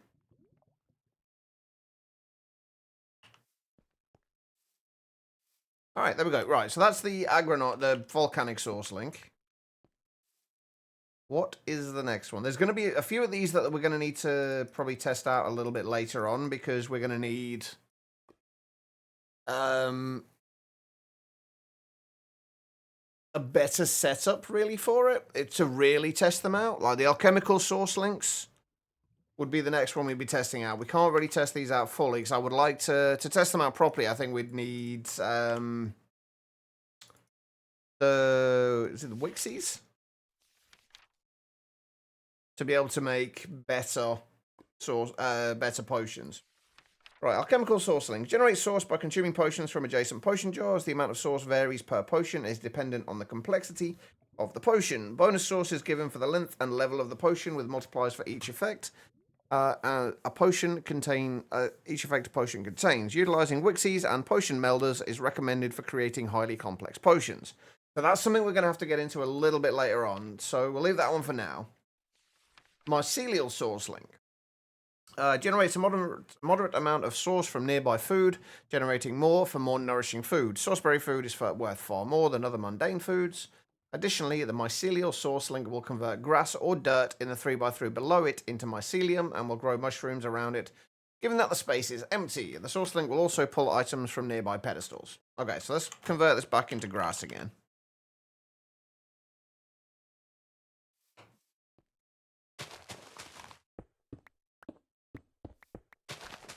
I'm going to assume that the mycelial source link will work as far as turning dirt and grass into mycelium. I'm assuming it's going to work in a similar fashion to the volcanic source link. Yeah, it's got a progress bar again on there. So more nourishing foods. Oh, you know what would have been really handy? You know that sandwich making thing we had in Chroma Endless? Where you could just make a sandwich stacked with like 20 glowing bread. That would have been fantastic. Right, have we just got something as simple as a potato here? Also, can I really wish I could just void everything in these jars. We need a source trash can. That's what we need.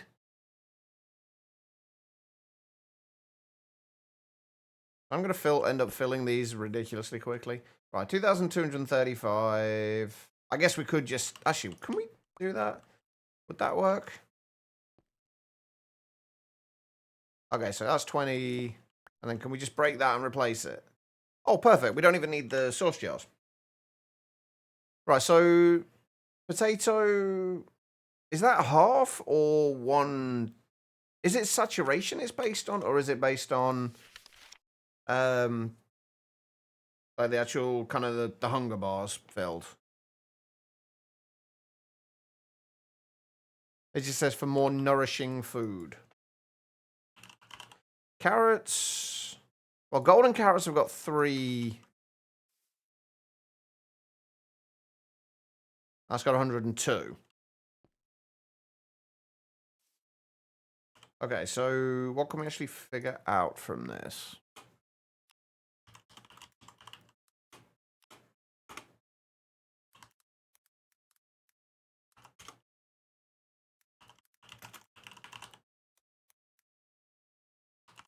Did we say that was 102?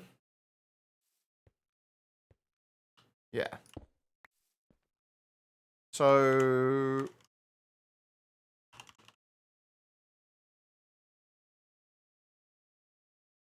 It's got 3 hunger haunches, but what? 1, 2, 3, 4, 5, 6, 7 and a 7.5, I guess.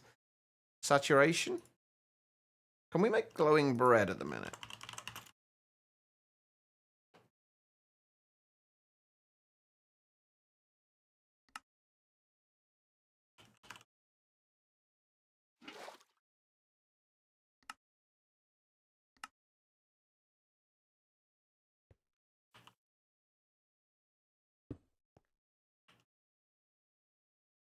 A 250 for glowing bread. Which is... Considering what goes into it, not a huge amount. What else is there? Does anybody know of anything in all the mods 9 that has especially high kind of like saturation values?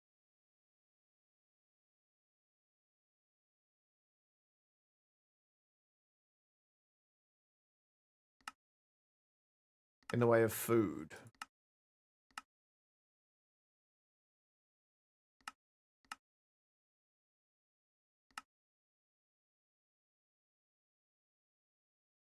Hydra chops. Oh wait, do we have any Hydra chops? We did kill the Hydra. Oh no, that we didn't kill the Hydra, did we? We killed the Hydra in Nobe Zone. Toast. I don't think Toast has got a particularly high... I mean, it's not actually... For what it is, that's actually pretty damn good, isn't it? Not especially high, though. Toast sandwiches. Pizza? Pizza, possibly. Anchovy pizza's not bad. I'm guessing we're not going to be able to make this, though. This is the downside to not having done any of the food stuff. What was that? I missed those mods where you can make your own sandwiches and your own pizzas as well. Right, so pizza, beef Wellington. I remember beef Wellington's so much easier to make in Pam's. Big breakfast. Yeah, most of this stuff we're not going to have, are we? No, you're all good, dead man. I agree with you. Well, I don't know if I'd say it's top tier. Like, there's nothing. I like pineapple on pizza. I'm trying to find out at the minute what actually affects how much you get. Like how much sauce you get. Like whether it's saturation or whether it's like hunger bars restored.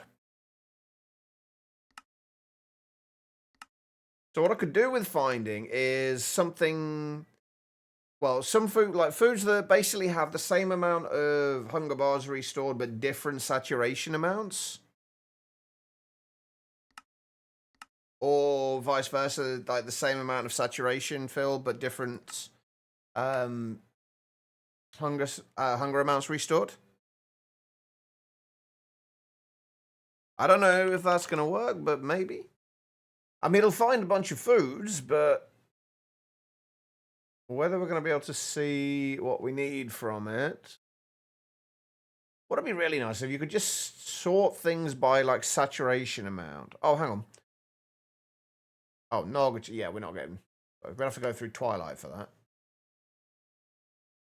It doesn't matter how low the things are, but as long as they have the same amount of things and aren't too difficult to get hold of. Preferably if we can just get them from a market, because we don't want to get too sidetracked and just go and do a whole bunch of farming and cooking.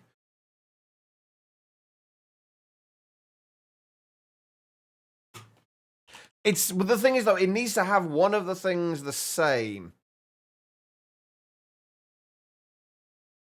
That's the point. Like, we're trying to work out whether it's based on saturation or hunger. So we need something that has the same saturation but different hunger amounts.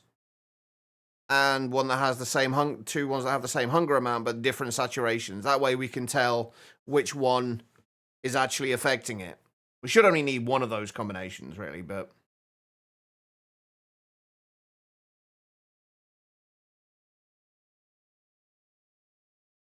Also, I was going to say you lose a bit of saturation of things from that, but you don't really, because you've got to get 2 of the toast sandwiches, don't you?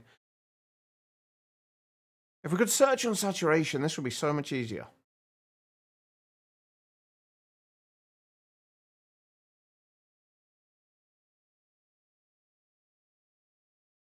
Didn't think that'd work. But the whole point of testing is to make sure we test thoroughly and figure out exactly what works and what doesn't, and what affects things.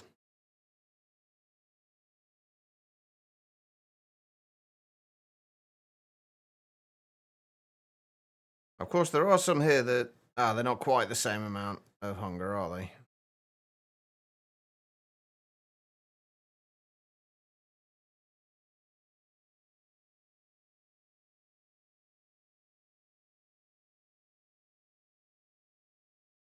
You might be right about that, actually.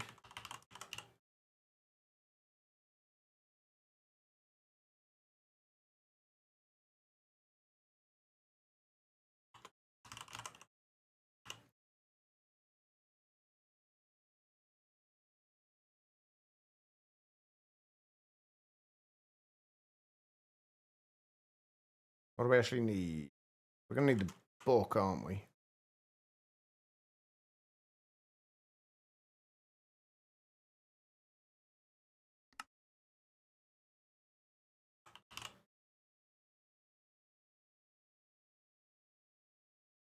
Of course, I haven't got a furnace.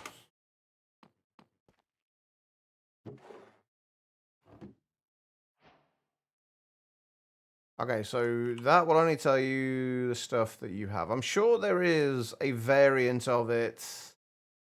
There we go. Shows all Food types. Can we search in this? Aha, there we go. All the modium carrots. Okay, we've got to try that before we do anything else. Hold on.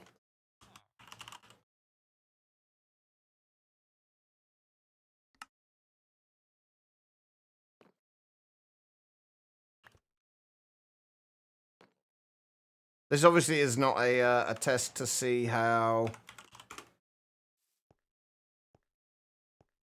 Let's get rid of that. Oh, God. Stop breaking shit you don't mean to, Church. Alright, so... There's 160 saturation and 20 hunger. Gives 560.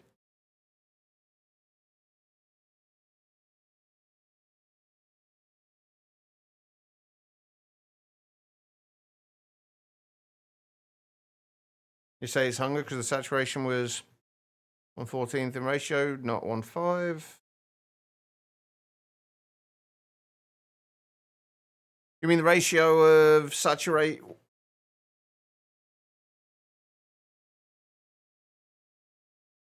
Hold on. Let's get those back again. Hold on. Potato and...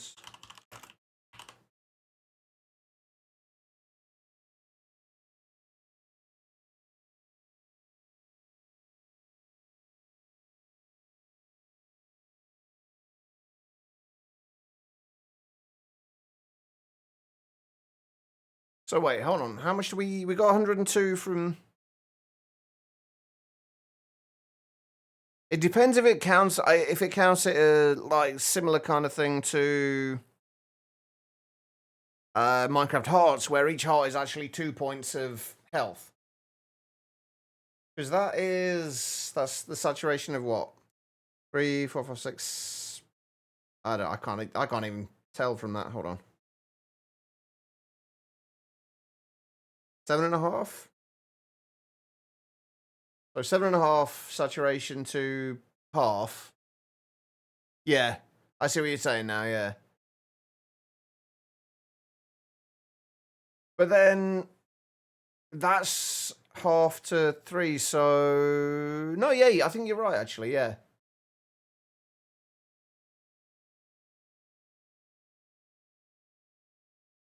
Can we get information on the foods themselves? Hold on.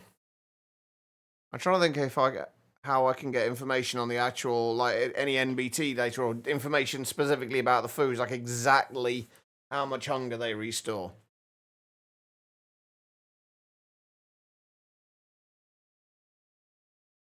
Because if it is 20, that doesn't make a lot of sense though either. I get 560.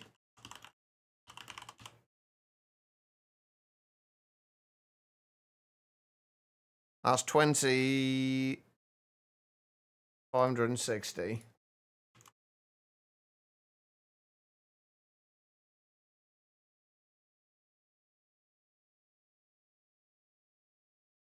And that's 20. So 28 per point of saturation. For that.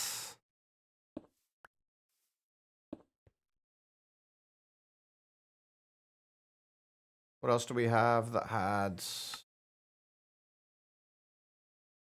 All the Modium Apple has, what, 1, 2, 3... Is that 10? Thank you, Shadow Ninja. Appreciate it.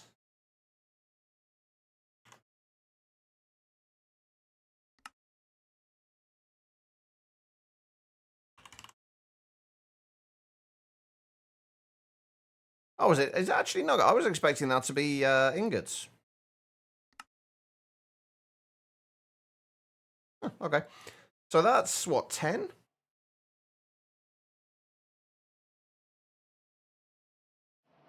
Yeah, so 10. So... What, 280? Okay, looks like it's 28. It looks like it is 28 per point of saturation. Or point of hunger.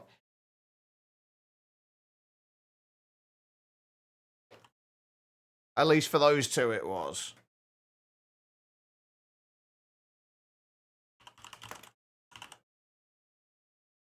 Golden carrots. I wish you could see, like, exact values. Like, most of the time, exact values really don't matter, though.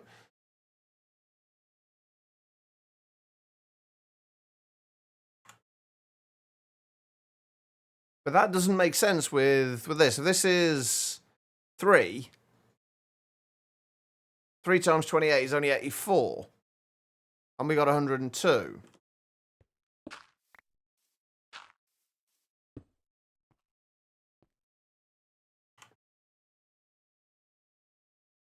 Hey, Lovey. But that doesn't make a lot of sense.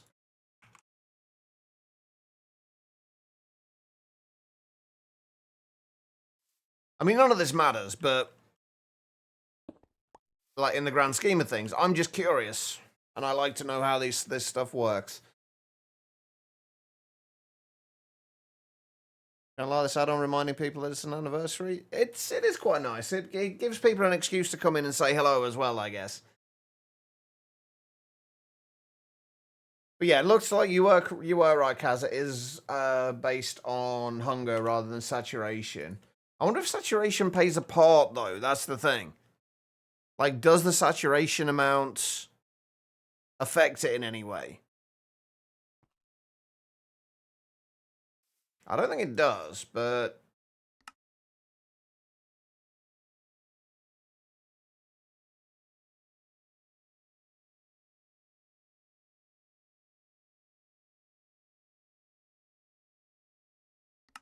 Okay, so this is really not sorting by saturation, is it? Why is that there? Oh, I guess because there's 3 of them. But even then, it's still... I don't get it. I don't know why it's there. Cabbage rolls have 20 saturation? Oh, wait, no wonder. There's a lot of stuff goes into that. But then, anyway, right. So, anyway, that's a rough idea, I guess, of how much you get from regular foods. But there are things, the magic-related foods, like the sauceberry ones, which I believe give you a lot more. Now, what about sauceberries just on their own? Sauceberry on its own gives 70. Actually, that's really not bad at all, is it? Especially how easy sauceberries are to get. Like, just a small sauceberry farm? Like even just like a 9x9 sauceberry farm, controlled by, or harvested by, Starbunkles. Are they called Starbunkles in this now? I can't even remember. They seem to have changed their name at least once. And it confuses me every time.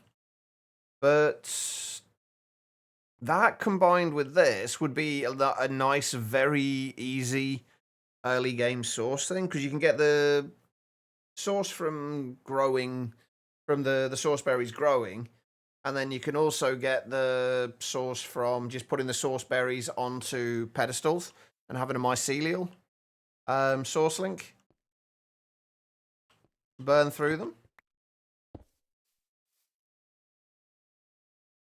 But that's like 1 hunger haunch, 1 hunger point, and 70 things from that, which is not bad. Sauceberry rolls.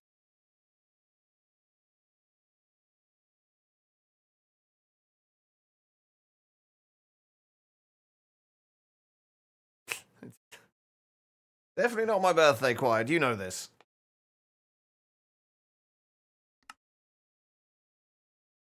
Right, let's see if we can make anything else. I just need milk now.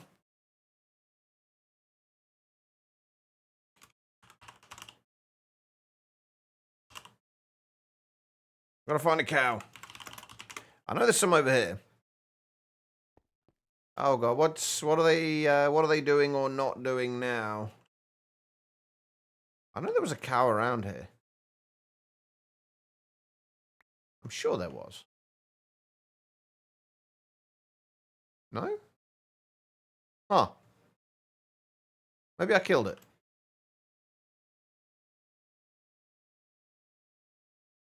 I'm guessing I killed it.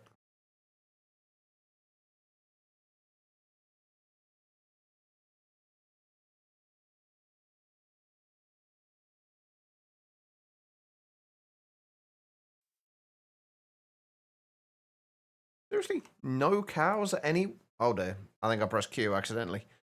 It's not. You're shocked. It's not the first time you've got my birthday wrong this year, Quiet.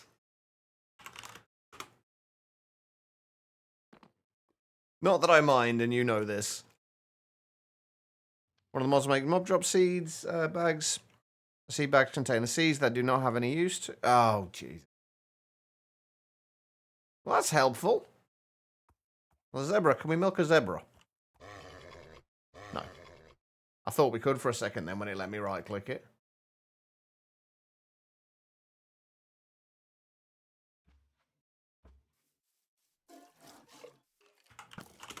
Alright.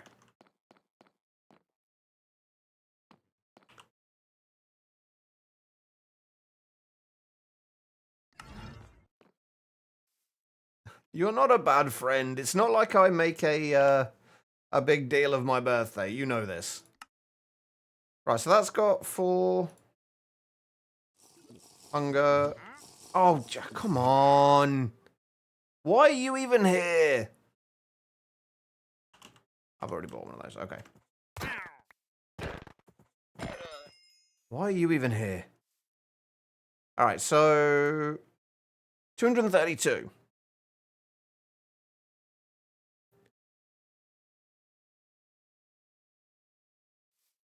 I don't know what they're doing to calculate this, but 232 for that is not awful.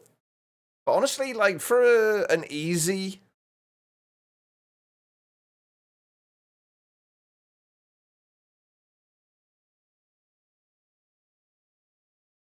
Valos, the whole point of what we're doing here isn't to find, like, the best way or to do things. It's to figure out exactly how it works. Rather than say, this is the best way and we're just going to stop there, or this is supposedly the best way and we're going to stop there. We're trying to figure out exactly how things work and what things work well and what things don't. What things can be exploited. I didn't actually know about the melon thing, though. I am kind of curious to see how that works exactly. But the whole point of the minute is just to test out what works, what doesn't, and how things work. I do want to try that melon thing out, though. What do I need? Actually, do we have the... Let's just use that. And then we need something that melons cannot grow on. Pretty sure melons cannot grow onto deep slate.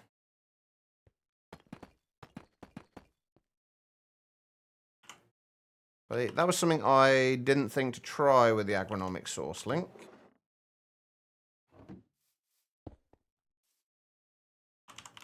I'm assuming that'll work with pumpkins as well.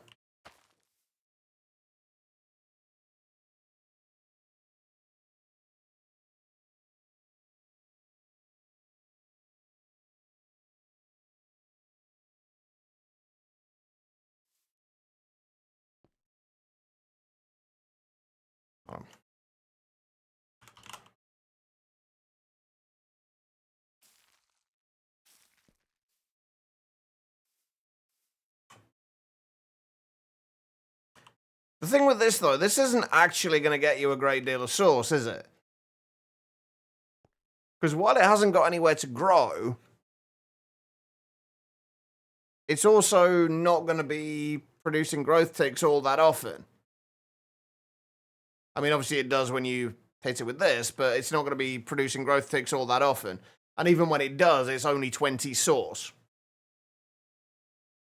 So, yes, it's an infinite supply of sauce, but it's also not a very good supply. So it's interesting. It's good to know that. Then I guess if you've got like a lot of these in one place, but then if you're doing that, why wouldn't you just use something like sauce berries with a starbuncle, and then harvest those, which give you, I can't even remember how much did we say they give? It was like 45 per growth tick.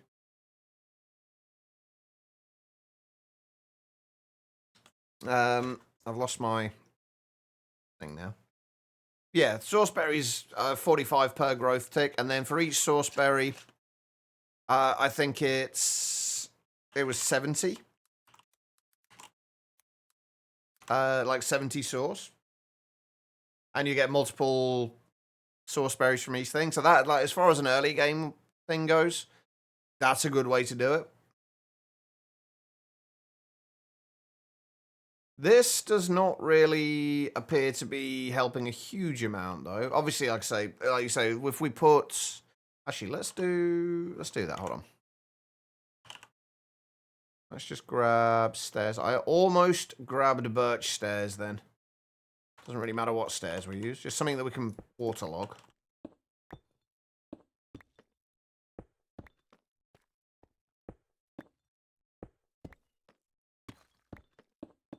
I don't want to do too much of it, though, because otherwise I'm going to have to break it all and replace it again later with something.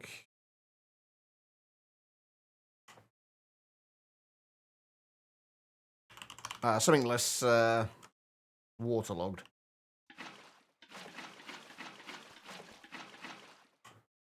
Right.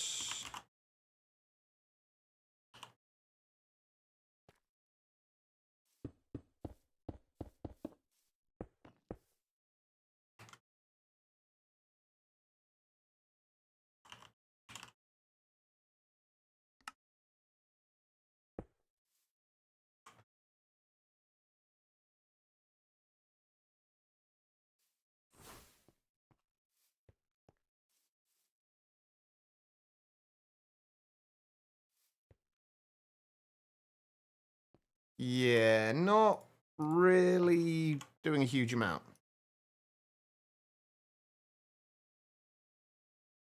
What we can do a little bit later on as well, if we have time, is basically just do a bunch of different setups and see which ones generate source quicker. The only thing is we're going to have to spread them out a little way just to make sure that they don't end up putting source into source jars from other setups.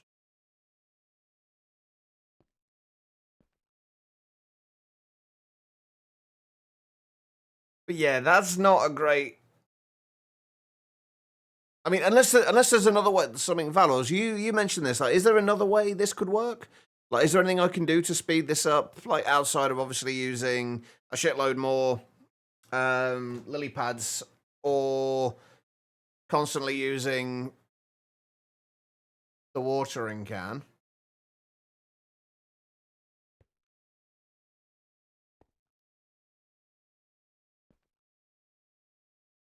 Disable. Can you disable these with a redstone signal? Hold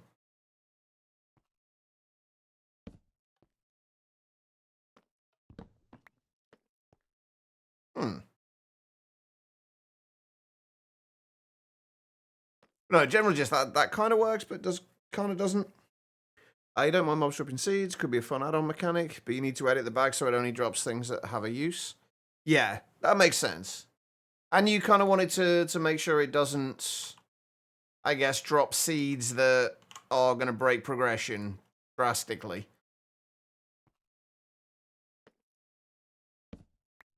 That kind of works, kind of doesn't. I was not something. To be fair, though, I'm not surprised that works, though, given that it's still getting the growth ticks regardless. That does kind of make sense. Right, okay. Let me replace that black stone again.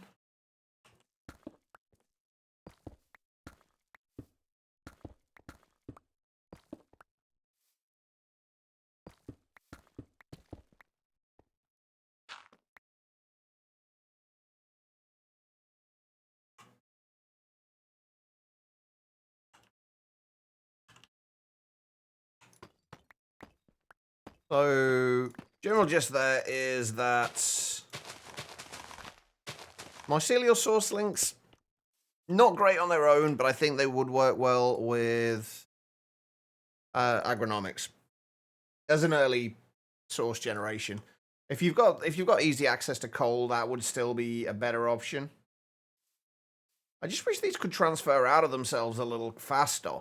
I think that would actually, in terms of like large scale source generation, I think the fact that these only transfer 1,000 source every however often it is. I didn't actually check that. But it's not as often as I would like. Anyway, that was the agronomic, the mycelial. Where's the volcanic source link gone? I'll put it away in there. Okay. Right, what else what other source links do we have? I think we can get rid of that for now as well. There is still a little bit more I would like to mess around with the mycelial one, but we'll look at that another time. Are there any source generation methods from add-ons to ours? Does ours Elemental have any source generation? Ours Occultus? Well. All the glyphs.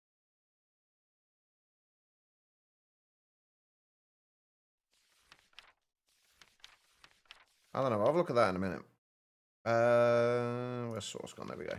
Right, so Vitalic source link generates a moderate amount of source from nearby mob death and animal breeding. Additionally, the Vitalic source link will generate passive source from nearby baby animals and will accelerate their growth.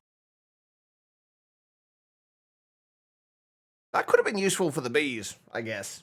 If we were happy to have the bees out in a kind of reasonable, like in a non-enclosed area and not like actually out in the world. Right, how are we gonna do this?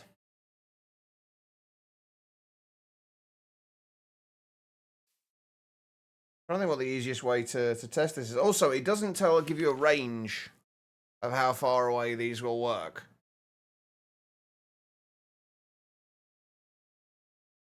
I guess. Oh, that's actually kind of annoying. No, these were all added for. These were all part of the structure itself, except the only bit that wasn't part of the structure itself is this, like, central thing. Also, can this still be used to spread grass quicker? That really does not want to spread.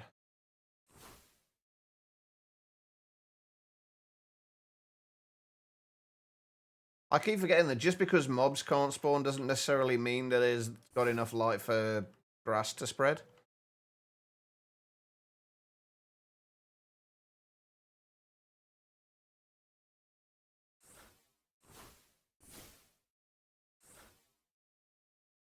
Perfect spot for a garden? Yeah. All the way up at Y226. I'm trying to think what the easiest way to test the Vitalic source link out is going to be. Because I want to test it out with, obviously, the growing baby animals. I don't know if growing baby animals actually generate source or not. I'm going to assume not. Do we have anything different in here? No, it's got the progress, max source. Oh, we can only get 2,500 maximum source in there. That's somewhat telling. I guess what we can do is we take all of this with us. Don't think vanilla cream cold brew coffee goes well with spinach. I mean, that doesn't surprise me, honestly.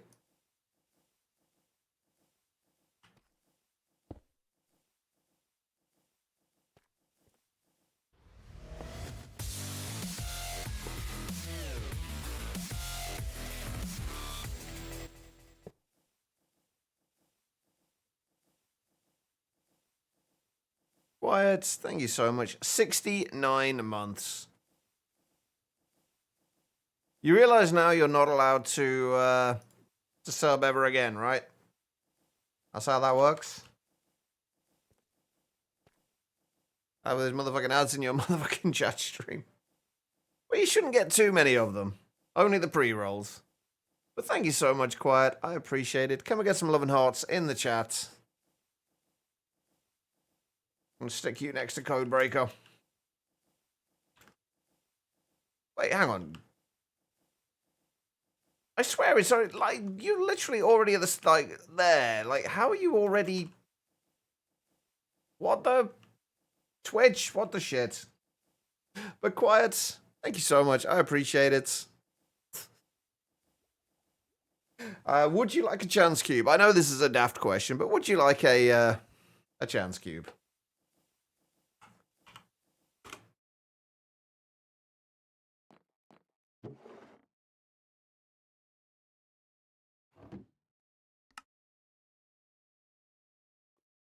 I thought you might, which is why we're already getting naked.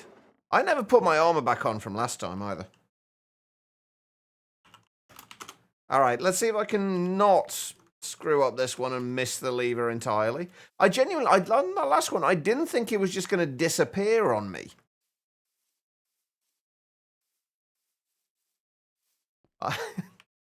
Anyway, right, let's see if Quiet can kill me.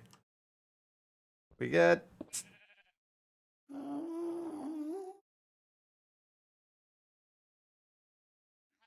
Is it a real? It's not a real one, is it? It's not attacked me yet.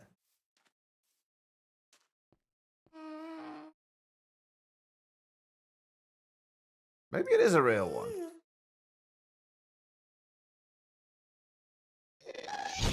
Oh. It was a real one. Oh, look at that. That was awesome. All right, hold on.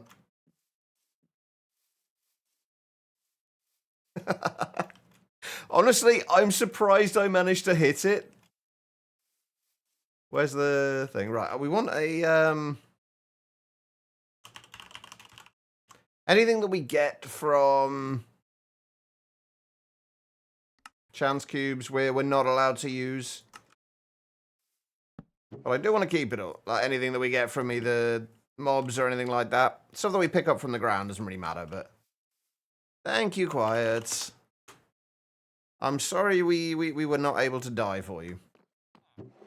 I know how much you like it when I do. I take it you finished work now as well.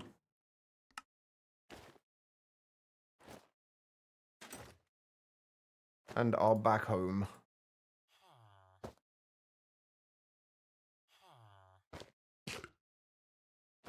There we go.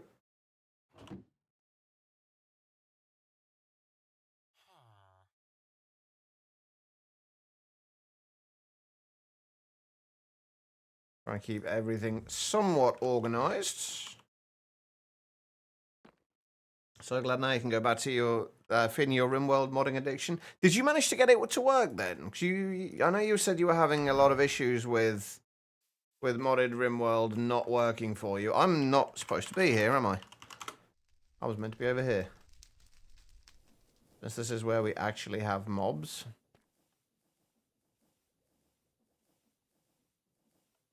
You managed to wrestle it into submission? Was that long enough to actually get anything to spawn? It was not. There we go. Right. So, nothing in there at the moment.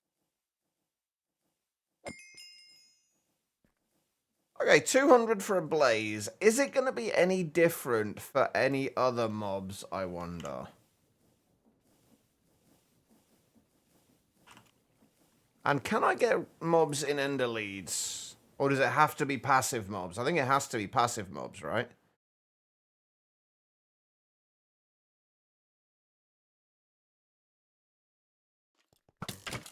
Yep.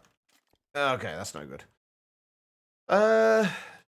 This is where I wish I had Industrial Foregoing sorted out, because then we could at least get mob imprisonment tools.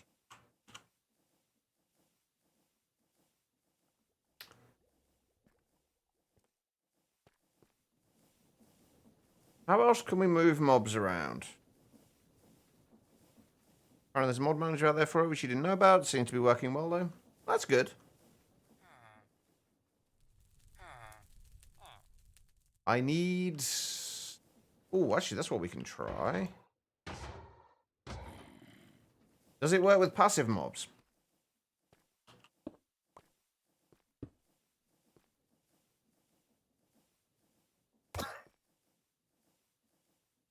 It does not. Okay, so it's got to be hostile mobs. As far as I can tell, anyway. I guess we could go and get like a cow or a sheep or something as well to see if that actually works.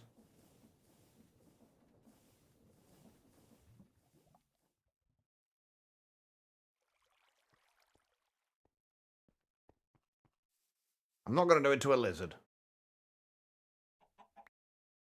He'll do.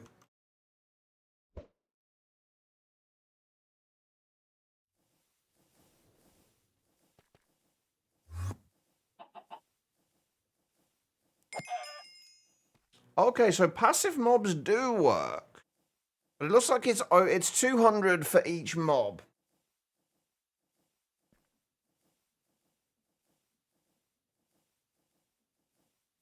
Brownies are in the oven, the mixture takes second cuts. You're making me jealous now, Becky.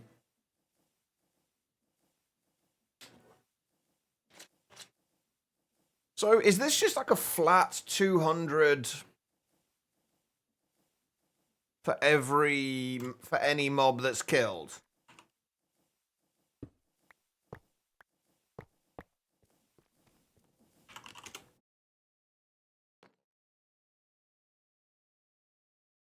Let's try it with a warden.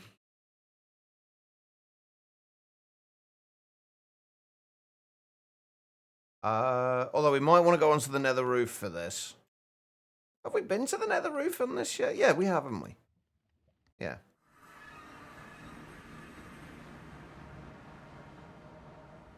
We want to go up here just because there's no lights up here.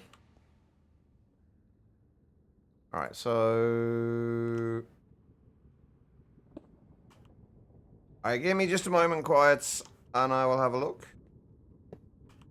I'm assuming this is going to be Ruby.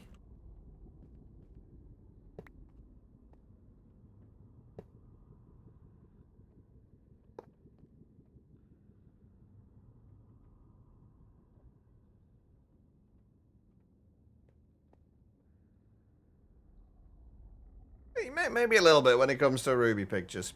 Hold on. That is a very judgmental looking guinea pig. She is quite blatantly judging you.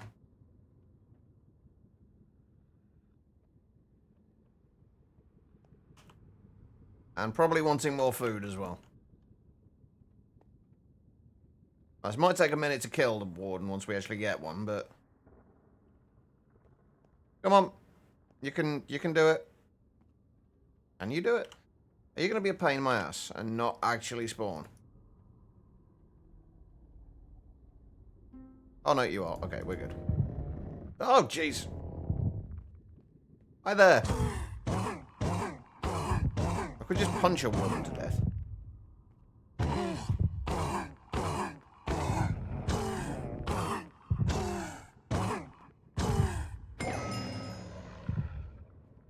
Yeah, it looks like it's just a flat 200, regardless of health.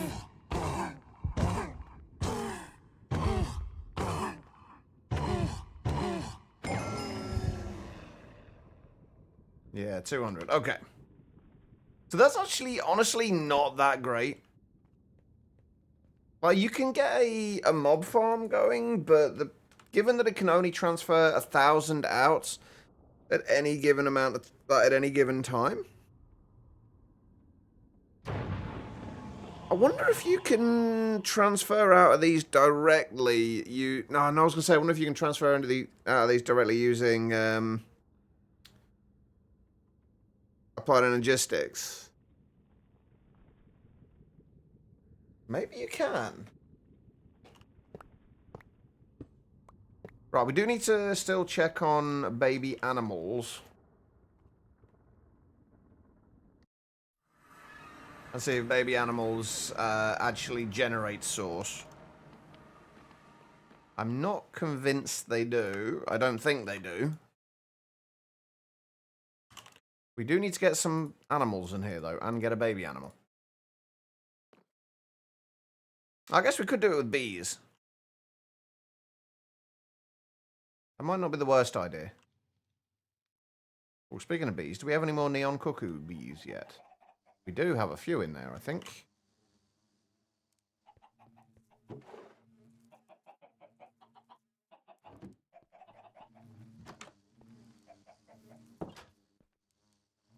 Yeah, there we go. Right.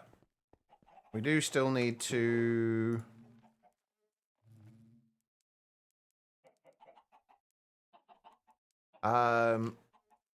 make that into a perfect bee, but that's fine. Right, let's go and find an easy to contain animal.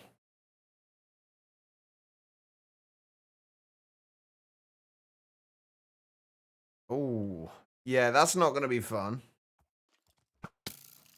Right, you, my friend, are coming with me. As are you. I feel like I seem to remember there being something in Enigmatica 6 that allowed you to, that basically you could use to keep bees from keep animals from growing up. I think it was a bee. And that worked reasonably well in conjunction with this, but I don't know if that was actually generating a source or not. Anyway.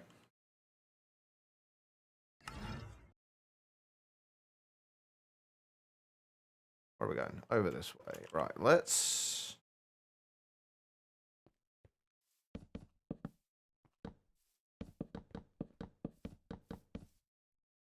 all those guys in. Wait, where's... oh, there it is.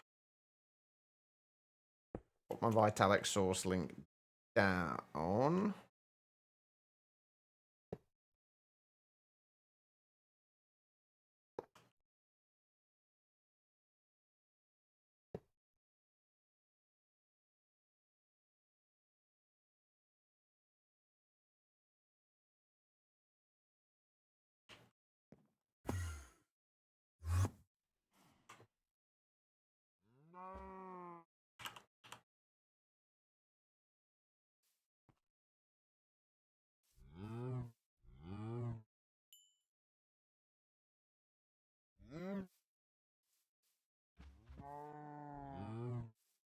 Wait. Just... it does generate source. That was actually quite... wait, hold on. Does it generate source when they breed as well?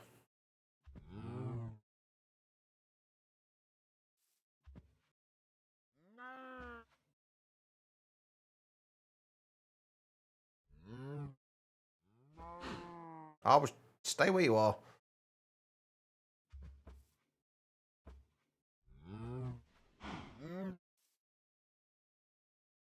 Yeah, it seems to drop it by about 25 seconds and generate 10 source.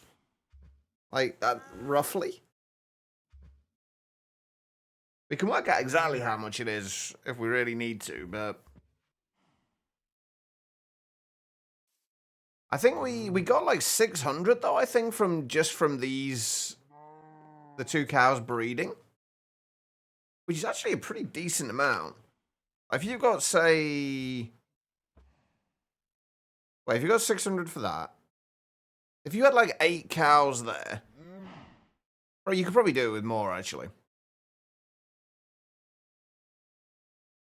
But you can only have 2,500 source in here at any given time.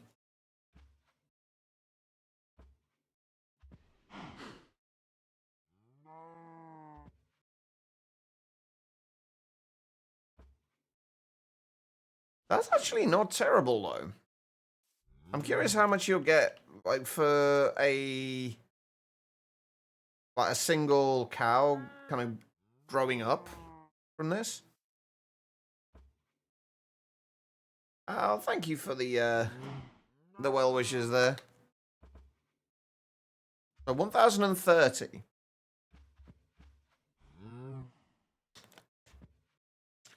I mean, that's not awful. If you've got something like a feeding trough, or if you're using industrial foregoing with the animal breeders and the separators, that's actually not awful.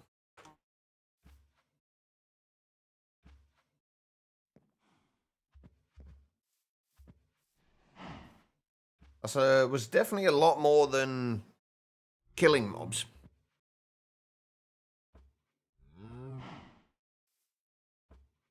I would like to know exactly how much it...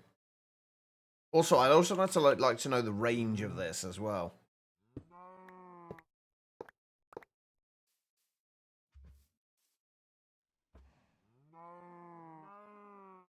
Can be based... There's a few things it can be based on.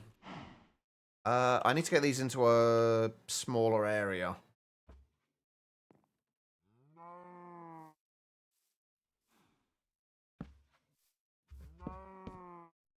Right, okay, so if we say, so 1, 2, 3, 4, 5, 6, 7, 8. Let's try it 8 blocks out to start with. But yeah, there's a few different ways you can generate source. There's the Vitalic source link, which generates source based on mobs dying or mobs breeding, apparently. And speeding up the aging process for baby animals. You've got the agronomic source link, which works based on crop growth. Different types of crops giving different amounts. Or certain different crops and trees giving different amounts anyway. Volcanic source link is done based on burnable fuels. Which seems to be based on burn time for those fuels. For anything that isn't archwood or blazing archwood, it's like 1.2 source per tick of burn time. And the alchemical source link is based on food. Sorry, no, the mycelial one is based on food. The alchemical one is based on potions. We haven't really looked at that one yet. That is something I do want to have a look at. And we'll probably be like returning to all of these ones later on as we go through the rest of the mod and figure out how other stuff works. And see how we can make it work with what we're doing at the moment.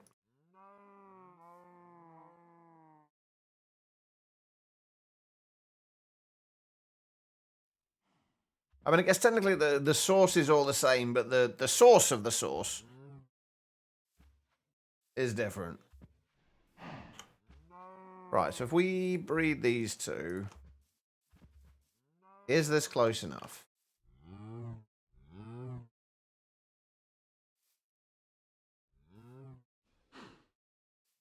Okay, so it works like... I'm assuming it's going to be the same as the agronomic one, where it's like 15 blocks.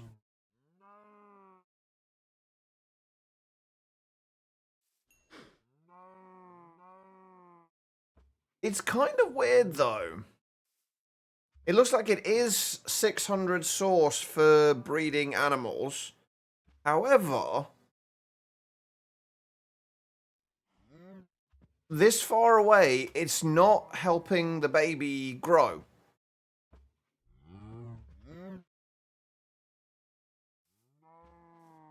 So it will kind of pick up the breeding of the animals from this far away, but it won't actually speed up the growth of the baby. Right, we can see... Let's see if we can figure out exactly where that point is. We should be able to start seeing source coming towards here, even if we don't have the rest of the setup going. Doesn't seem to be working there. Okay, that far. This is what? 1, 2, 3, 4, 5, 6 blocks?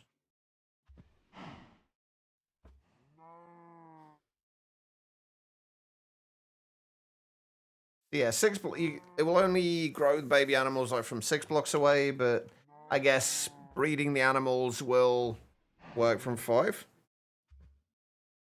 So I guess what you can do, or breeding the animals will work from like a longer distance.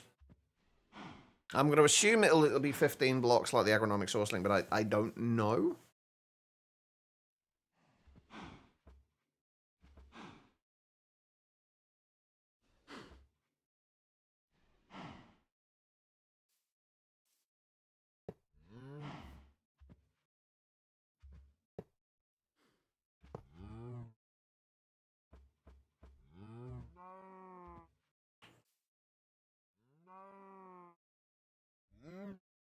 Yeah, it does look to be 20 or 10 source every time it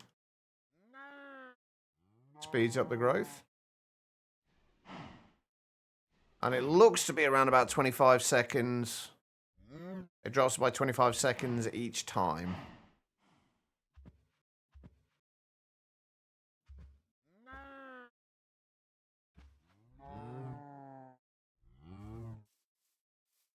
Okay. So, does anybody know what the growth time for a baby cow is? Or a baby mob? Is there an average, or is it different between different mobs? 15 minutes or something? That's what I know. I think with villagers, I think it's 20 minutes. Oh, no, that's day length, isn't it? Hold on. To Google.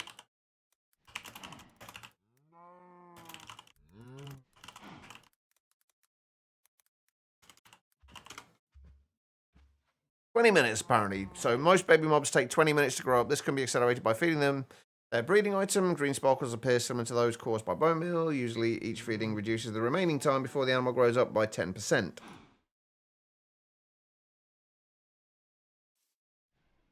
Thank you, Al. So 20 minutes, that means... How many... So it'll be what, 480 source? Or it'll be a little bit less than 480 because there's a certain amount of time between... There's a certain amount of time between when it actually does it. So when it actually does it, I'd like to know how often these things actually work.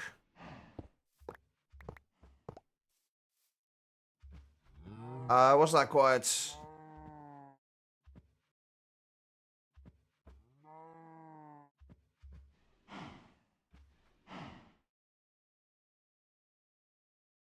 Keep the any mob animal that graze, aren't they? Yeah. I think so. Can't think of any others. Okay, so actually breeding... I think we do need to do some proper setups for this later on. I think we'll do it once we get to the Wixies. We'll set up like a bunch of different ways of generating source and see which ones generate the most in like a given time frame. Kid, thank you for that. I appreciate it. Honestly, so far though, I would probably say that... Oh god, I'm sorry. I didn't mean to. I'd probably say that the volcanic source link is by far the best option for most situations.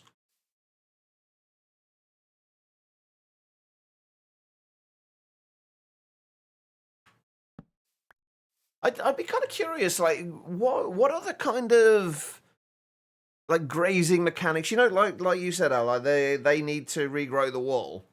I mean, what made Minecraft choose to do that with sheep? They could have just had it on a like a random tick based thing again, like so many other things in the game, where it would just randomly grow back. So, what made them go with like this grazing mechanic? And if you were to add it to other mobs, what else would it do? Cows grow leather. I mean, maybe, possibly. A little weird, but it could be. Right. So those are the ways we can get. We've got so far of generator that we can generate source. There's a few different setups I would like to test out to see how well they would work. Like the agronomic one and the mycelial one, I would like to set up and see how much we get over a given period of time. Same with the Vitalic one. Like the Vitalic one, we could potentially have it so with Industrial Foregoing, you could have it so you'd have Industrial Foregoing breeding the animals, separate the babies. The babies would then grow up and then get killed as they're adults to generate more source, and then the cycle will just continue. I think that's going to be quite slow though. Volcanic one it's pretty easy. Just if you've got a source of coal, that'll work. But even just a couple of botany pots with blazing archwood in them would be a decent one. The one that I just had set up was the Vitalic source link. Shearing pork chops from pigs. That'll be quite cool, actually. Yeah, it was a Vitalic source link that we just had set up. Another way we could do that is similar thing to what I did with. Well, yeah, that's one of the things I was thinking, Al. Have a feeding trough in there, but then you wouldn't necessarily need a way to separate the babies. But the only thing with that is that with the feeding trough, don't they stop breeding at a certain point? Like when there's a certain amount of animals there. Actually, yeah, that would be an interesting one, Guitar. Like the fact that you can just constantly milk cows never seemed overly realistic.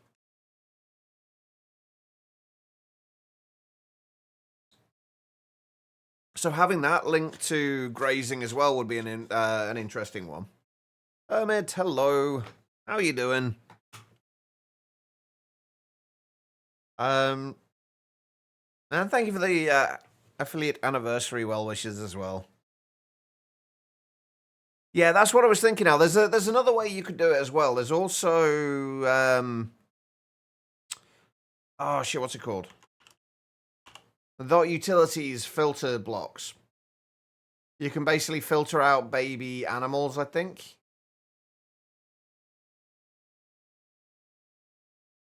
Yeah, you can filter out child mobs.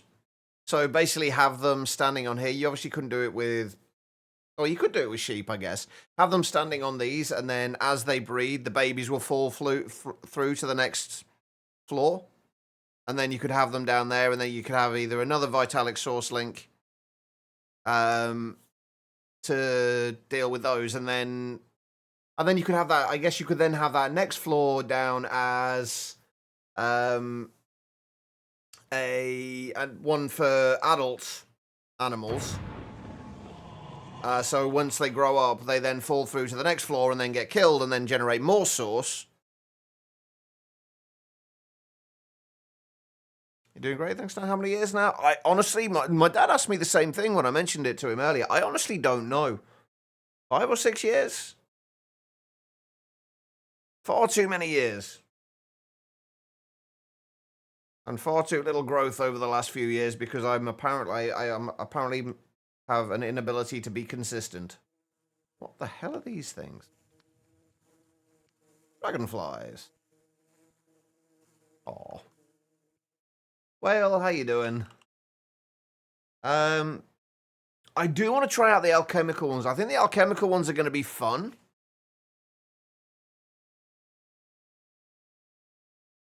I think the alchemical ones will be a lot of fun to figure out, but we need to start using like Wixies before we can really make use of that though.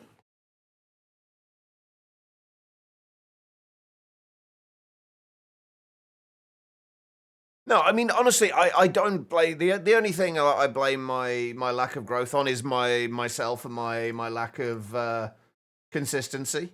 Which there's reasons for it. There's not been a huge amount I could do about it, so I'm not hugely bothered. I'm like, don't get me wrong, I'm incredibly happy with where I am and the people that I have and the community that I've built over the years. I just wish I was more consistent. Mostly because if I was more consistent, it would mean I had less health issues and things would generally be better. At least 2 years. Are you feeling all right, Larvey? Loving life. Hello. All right, so I don't know. I'm feeling there might be one in here somewhere.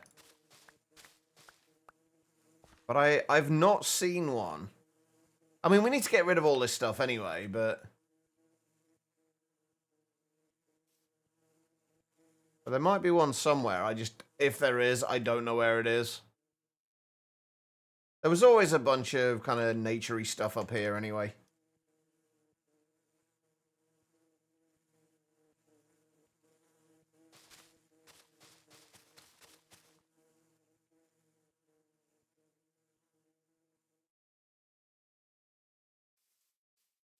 I mean, you say that, Hermit, but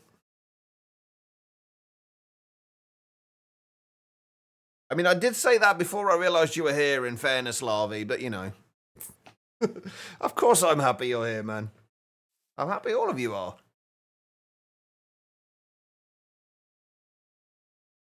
Have a weird Twitch-only chat box bug? How? Wait, hold on. Let me...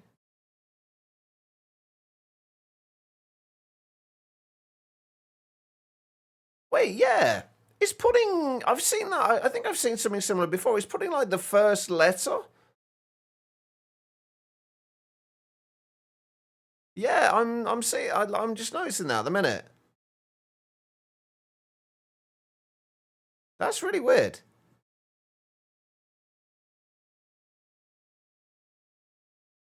Anyway, right.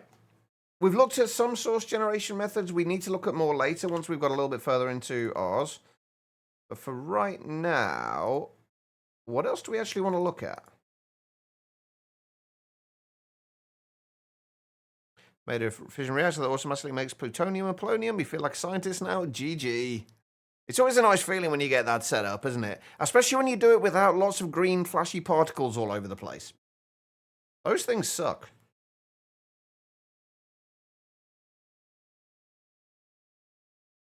Quiet hasn't been here from the start, but she has been here a long time.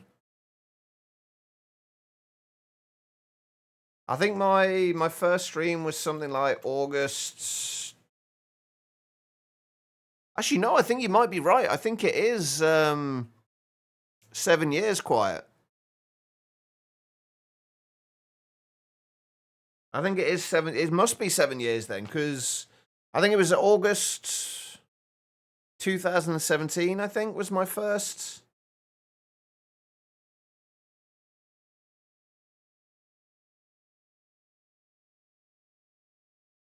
That is a really weird bug larvae.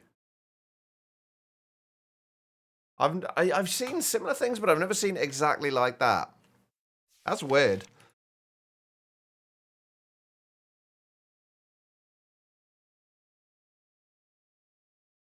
Anyway, right. We've looked at ways to generate source. Oh, what I need to... The next thing I need to do is I need to figure out exactly how long between, like, bursts of source there is. What's going to be the best way to do that?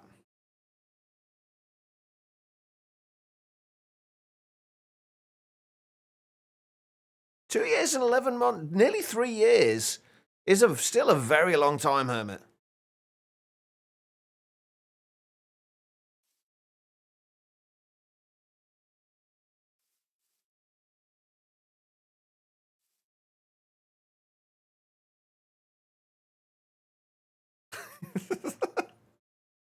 Yeah, let's all go and sit on quiet.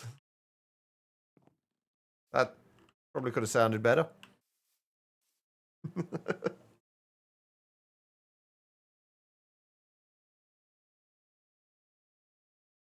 Right, okay. How can we test how long between bursts on these?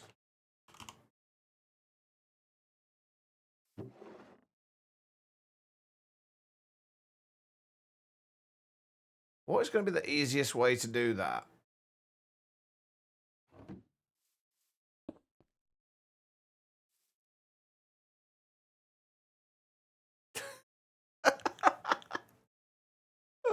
GG quiet. I mean, close enough.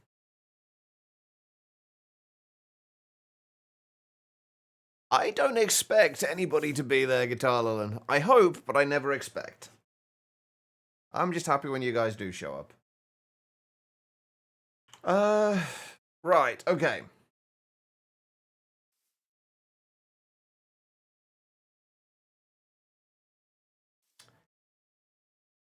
How can we test this?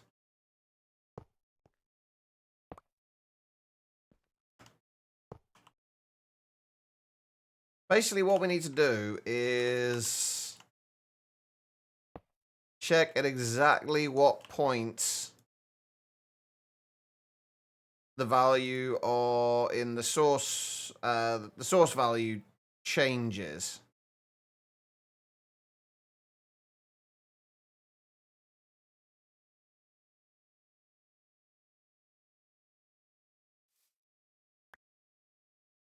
Wait, I put that in the wrong place, didn't I?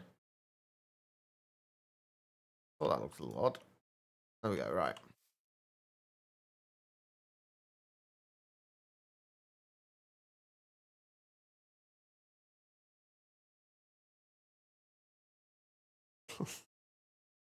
Has set of B's and A2.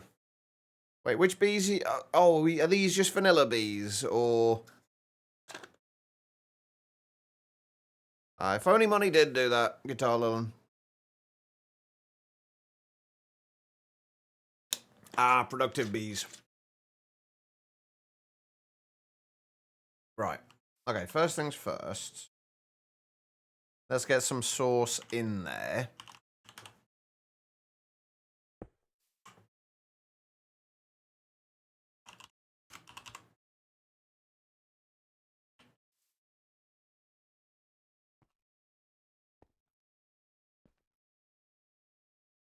Okay. Okay. So we need to see how often, like how long it takes to send one pulse out of here into a sauce jar.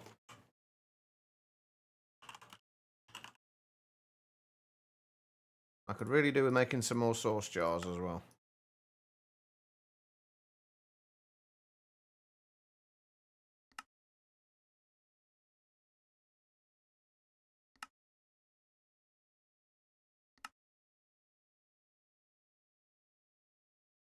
What is that? What exactly is it you're trying to do, Guitar Lilin? Well, what are you trying to do with AE2?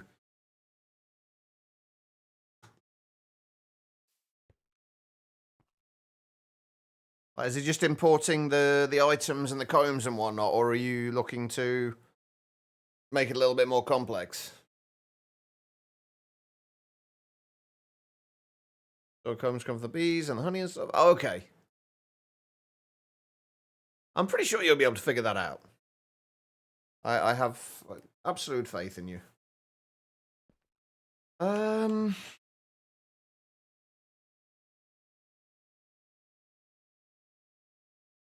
What is gonna? How am I gonna do this?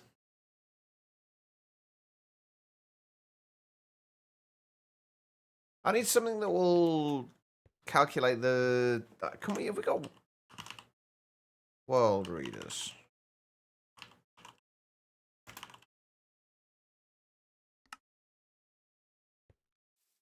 Doesn't need to go on there specifically, but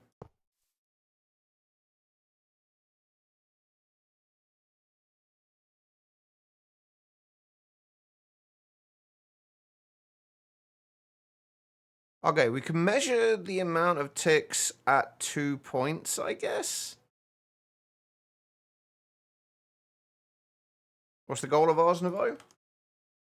It's basically just like most other magic mods. It's got like various functionalities. The majority of it tends to be centered around like the magic system and all the various glyphs that have a ton of different things you can do with them, which I want to look into all of them. And it's a case of just kind of like using your spellbook to combine various glyphs together to create spells that do different things. And you can also attach them to, you can have spells that you can attach to swords and things like that as well with the reactive enchantment, I think it is. You can have spell turrets that will essentially fire spells at things. There's a whole bunch of things you can do with it.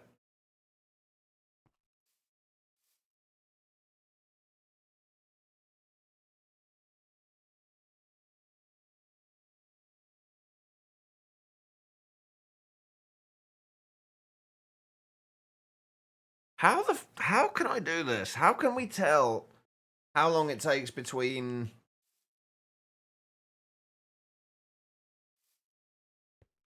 ticks between it sending that out? Because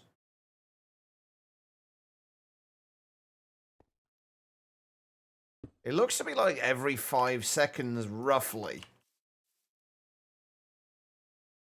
it will send 1,000 source out. I'm just trying to figure out like what the transfer limitations are going to be of these things. And I need to figure out exactly what the transfer rate is.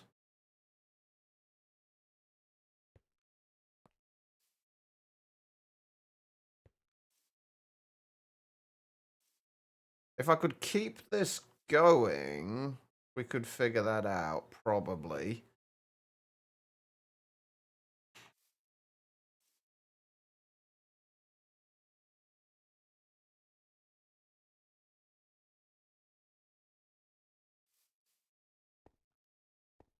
If I could, what would be nice is if I could get it to take a reading each time it changes. The count in there changes.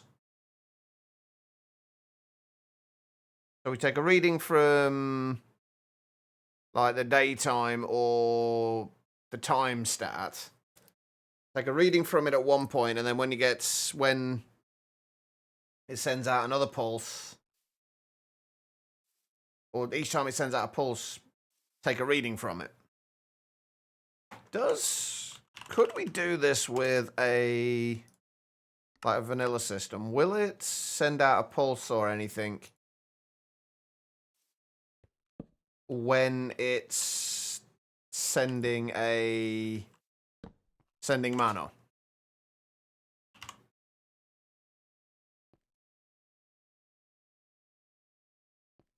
Can we get any kind of comparator signal from this?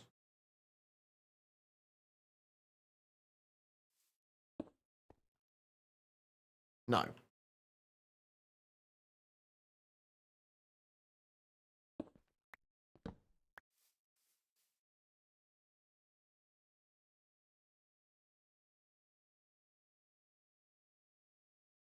You got a warm up? No worries, quiet.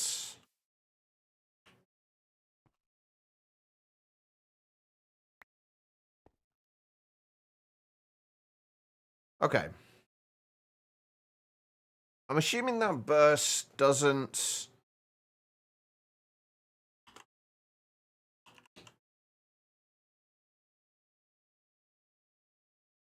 I wonder if there's anything that will read, like, when a burst of source goes through it.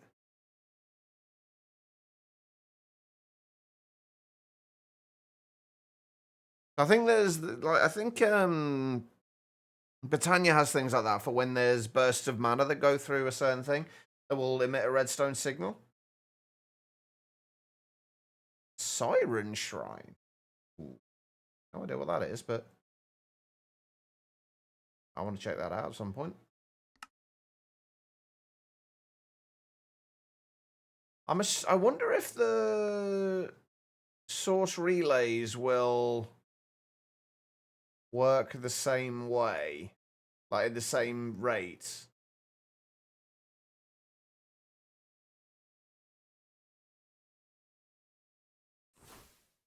Oh, that's not what I wanted.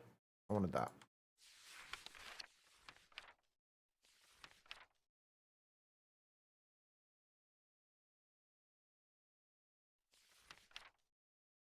Because none of these say how long they take.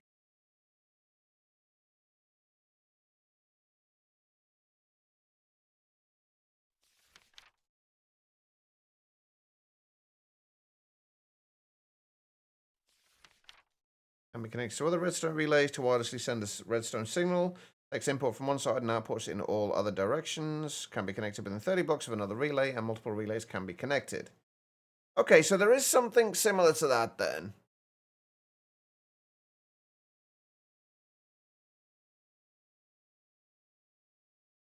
But I don't actually know how I'd use integrated dynamics to take readings at specific points.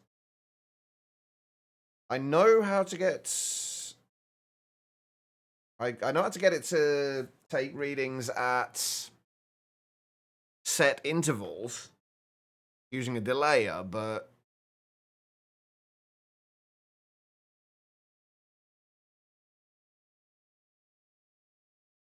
it's just a case of being able to... I genuinely can't think. I don't think it's going to matter too much. I'm going to have to think about that another time anyway. I'm also going to have to get rid of you. Oh dear, that was a bad idea. Where is he?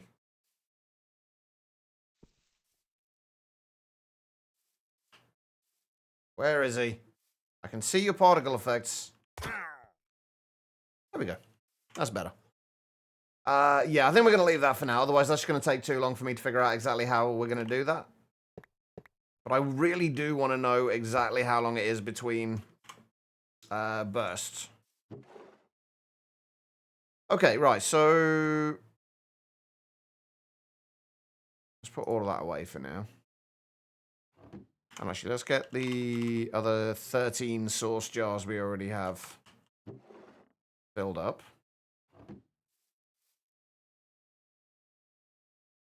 There should be a thing in there in the GUI for it saying scram, I think it is. It's that button.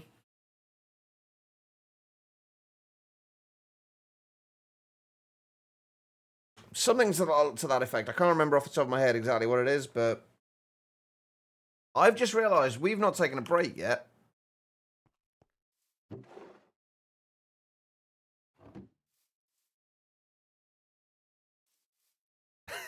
No, I can see why you would think that though.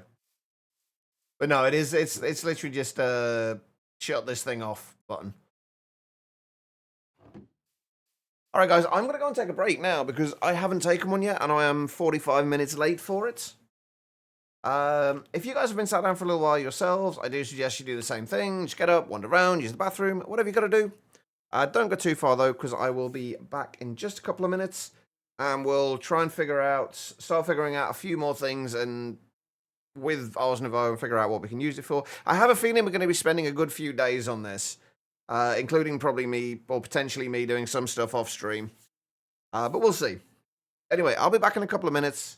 I am going to run some ads during the break. I will only ever run these during the break, though, so you shouldn't miss anything. I'll be back in just a moment.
All right, everybody, I'm back. Thank you all for sticking around during the break. It is greatly appreciated. All right. Where were we? One thing I think we do need to do is figure out source storage with applied energistics. Because we can store source.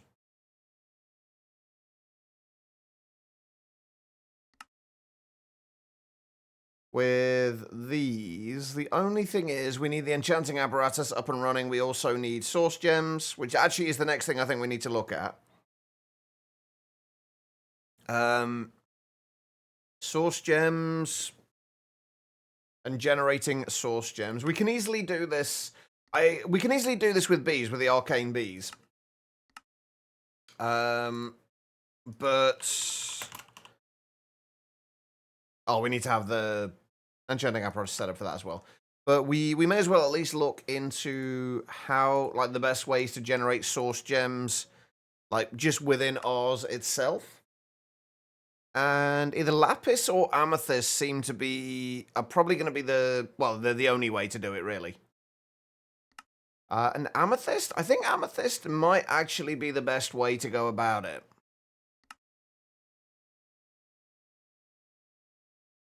Because amethysts... Well, first of all, let's make the imbuement chamber. Let's get that made first. There are ways to grow amethyst quicker using...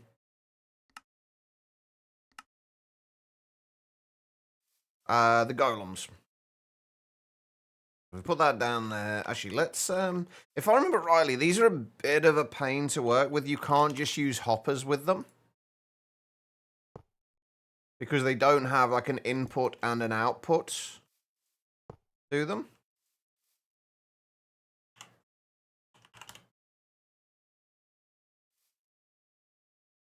So, like, anything that's in there will just get dragged out straight away.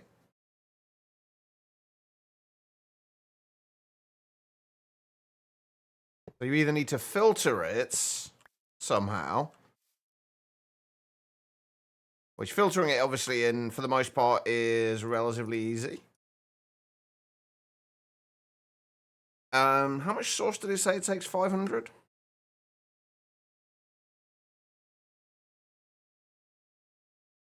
But it does generate source itself over time.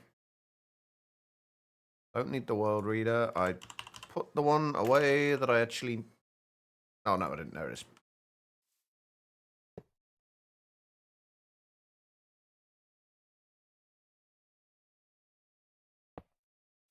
Source gem blocks can be made too, I believe. I'm pretty sure you are correct, yeah. I think it's just like a block of amethyst for that instead, which is 2,000. So basically the same thing, but just in block form. So depending on how you store them, you can do it either way. We'd probably still do it as the amethyst shards. Just purely for the fact that I'm storing everything in kind of with like nothing's being stored in external storage, so we can't have it in like a compacting drawer or anything. So what do we actually have in there? So, oh my lord, max source of 10 million. Is that 10 million? Yeah, max source of 10 million. It doesn't gain any source while not active.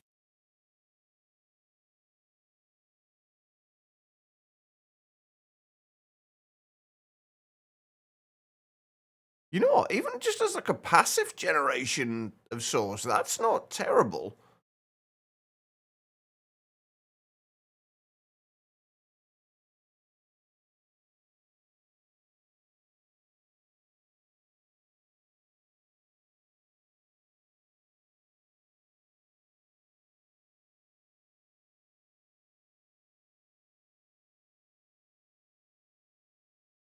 That's like 10 per second, roughly.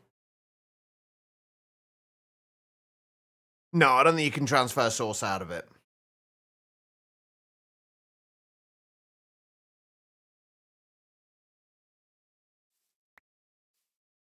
Oh, wait a minute. That started counting the crafting ticks down again. From 100 when it...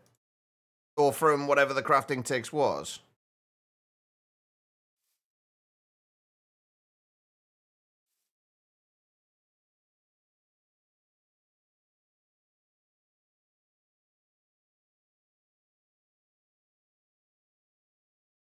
Wait.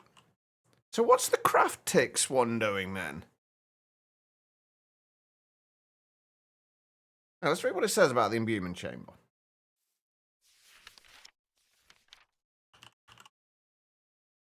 Oh, that's wrong section, isn't it? It was supposed to be in there.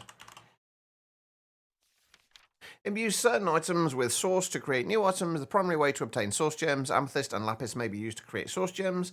The imbuement chamber will passively accumulate source for recipes or will draw from source jars 2 blocks away. Some recipes require additional items placed in pedestals within 1 block of the imbuement chamber, such as essences. Items in pedestals will not be consumed.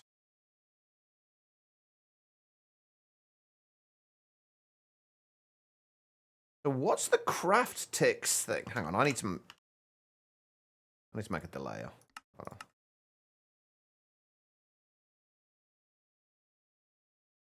Hold on. What do I need? Variable store.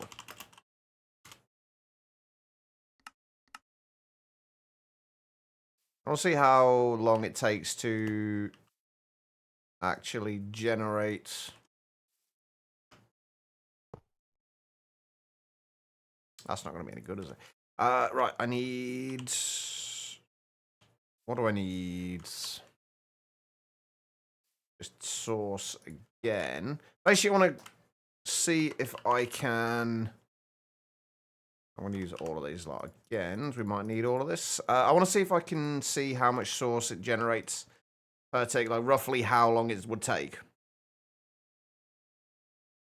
Absolutely nothing makes me think that, Quiet. Or at least it didn't until you mentioned it.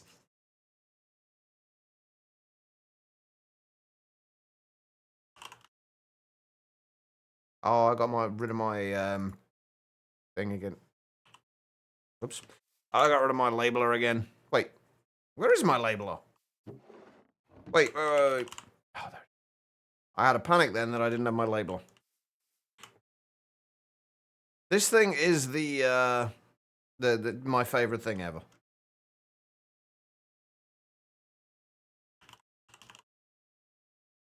Wait, hold on. Integer.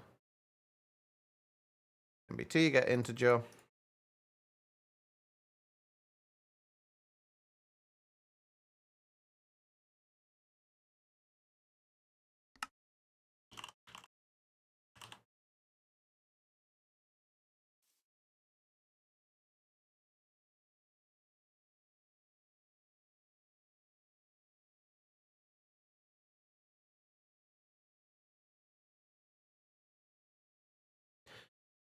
I just fucked that up. Hold on, Chach. Let's try that again.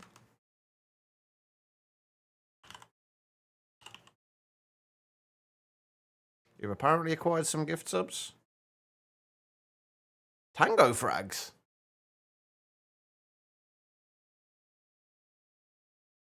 Have you been watching, oh, what are they called? Vault Hunters stuff.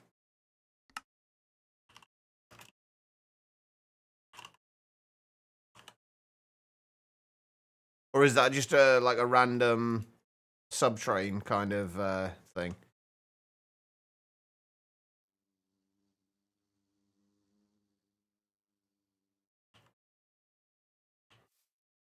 Right, so that should tell us... Actually, getting this bit figured out now is probably going to be a good idea. It's something we're probably going to need later.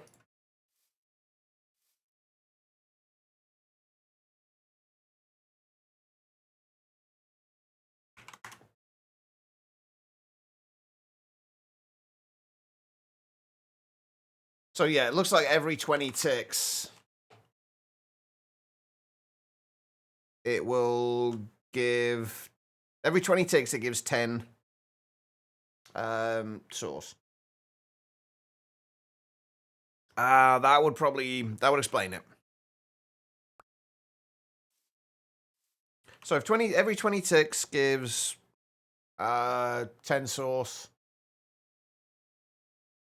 500 or 0.5 source per second. So 1,000 ticks, basically, it would be to create one. Let's create one source gem. As you can tell, my brain is starting to shut down a little bit at the moment. That's what happens when I don't sleep properly. All right. Anyway, so 1,000 ticks or 50 seconds per source gem. Okay, it's not amazing. That's with no...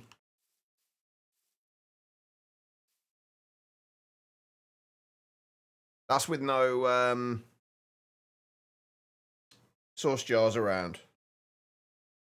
So how quick is it with source jars there? Like, what's the transfer rate as far as with source jars?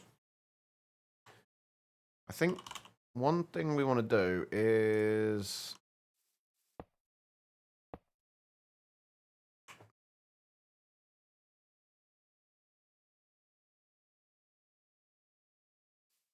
actually output from there. Oh yeah, we need the next tier for... I still don't like that about these. I'll complain about this every time. Like, why do we need to get to, like, the 3rd tier of upgrades just to be able to filter?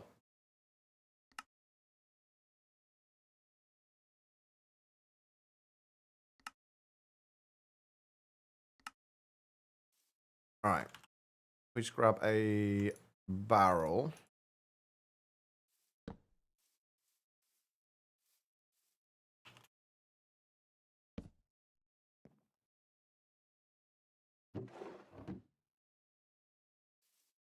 Right, so...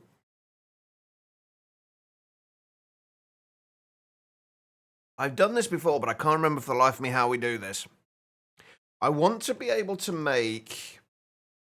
I want to basically be able to add up everything in here. And then... basically, I want to get an average of all of the readings in here.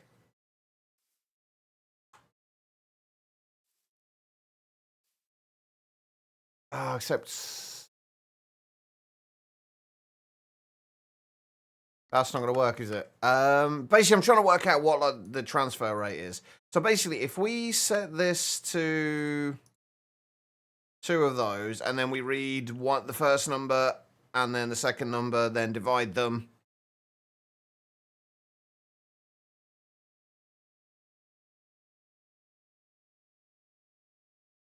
Basically, I'm trying to find out the best way of getting like figuring out an average transfer rate of things. So if we take, can I get the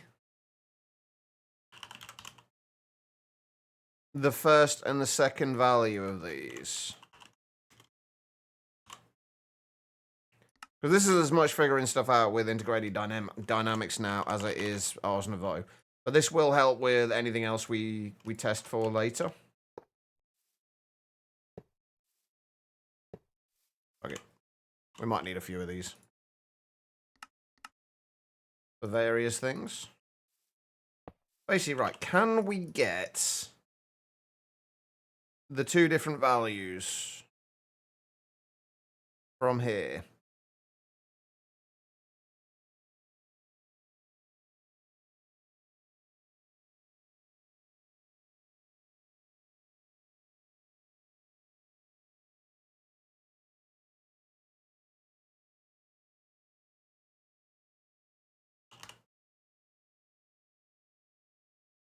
I'm assuming, hold on, we might need to do...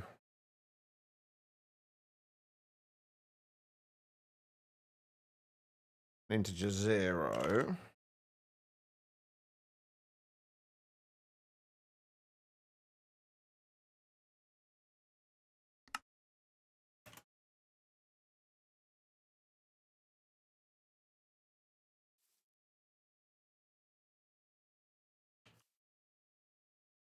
Okay, so that does get the first value, and then if we just need to do that with integer 1 to get the second value.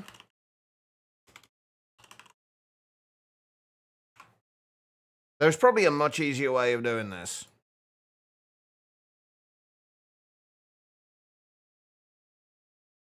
So if we get...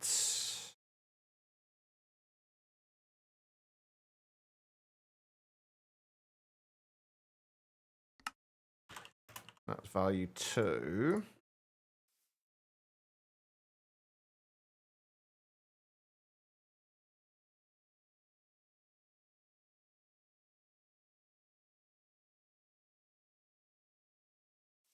And then if we were to put a...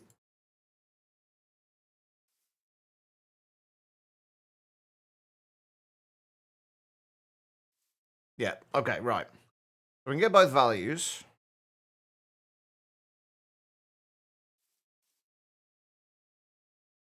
You're just finding random emotes now, aren't you, Quiet? I'll grab some variables, and we want to say...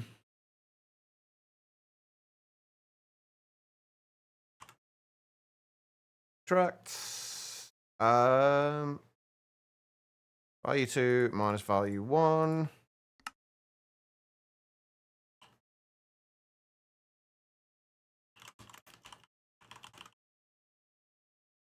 Oh, wait.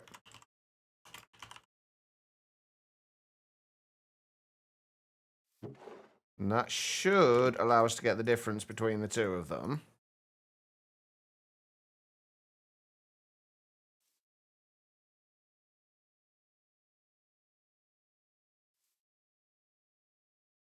And that should always be 10.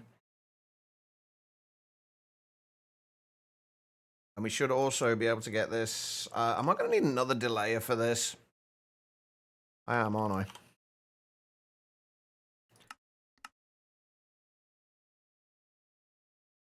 Actually, if I take that out of there, will these still work, I wonder? Probably not.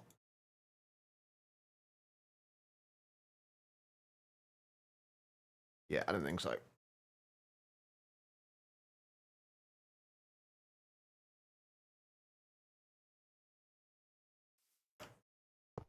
If we put another delayer on there...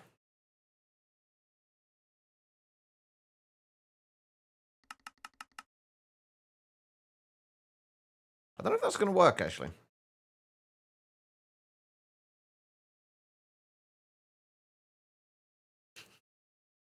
The fuck? There are some interesting emotes there.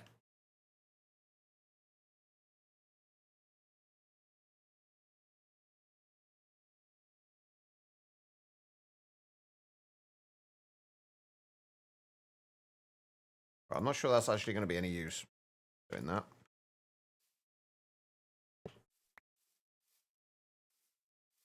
Okay, so if we just check this every 10 ticks...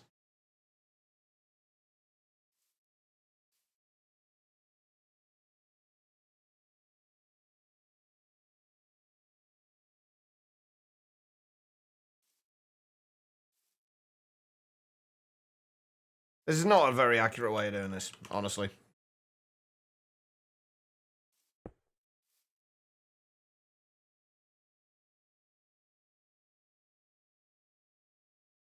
Okay, that is definitely... Okay, so it seems to essentially transfer every 20 ticks.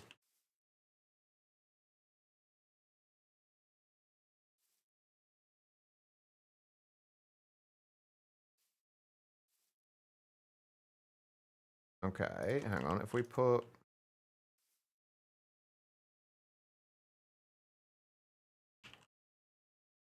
At this point, I'm just kind of just trying to see what information we can actually get from all this.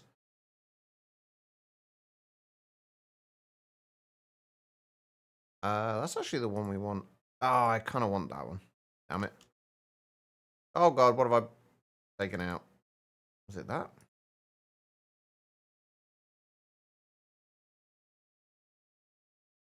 Oh yeah, we needed both those, didn't we? So yeah, it looks. I think it's taking like 200 sauce every 20 ticks, so 10 sauce per tick. Trying to do this now is not a good idea. Oh, because my brain does not want to work.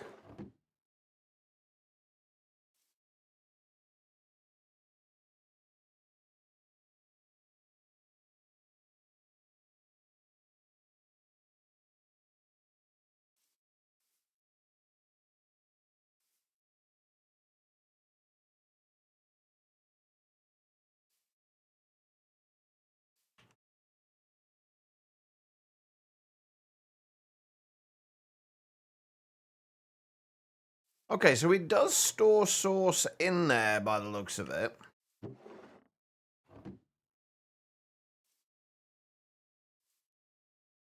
Wait.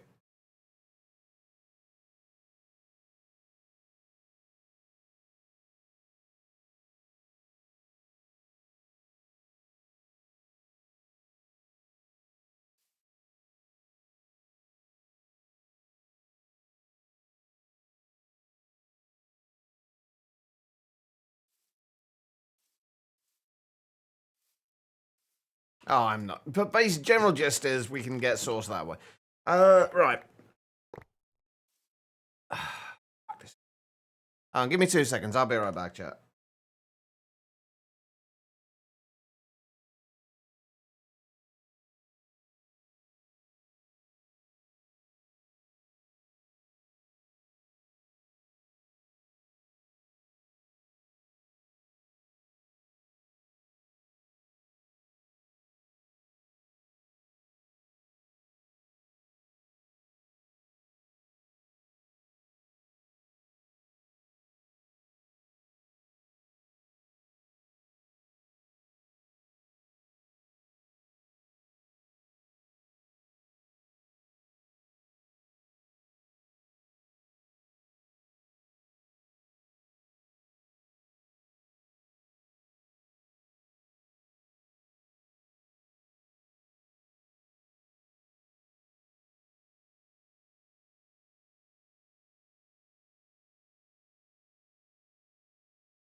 All right, guys. I'm back.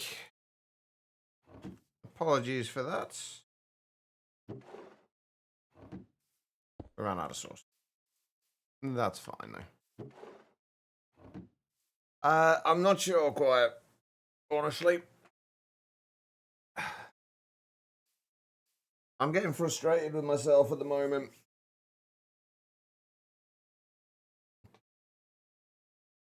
Because this is stuff that is usually things that I can figure out. Like, reasonably easily.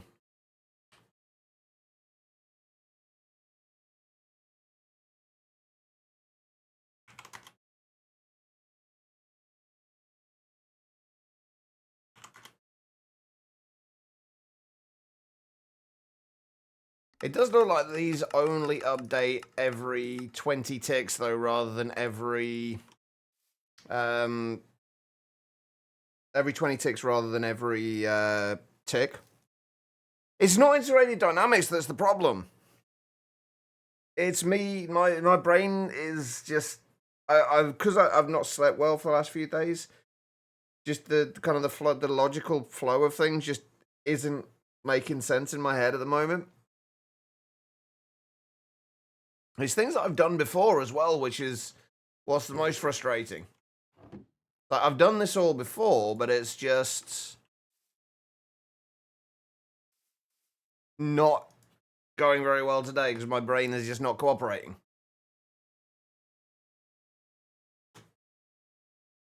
But basically what I'm trying to do, like, a lot of what I'm trying to do at the moment isn't necessarily specifically just for Ars Nouveau. It's getting a setup figured out, because there's going to be a lot of things I want to test for, like how fast certain things are, and integrated dynamics is going to be the best way to do that.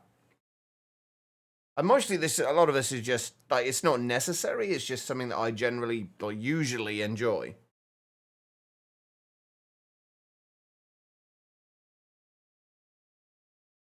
On the plus side, though, it is good that this only updates every 20 ticks, because that means we can see how long it takes. And it looks like it is 200 source transferred from source jars every tick. So to make it should take 2.5 seconds to make one source gem.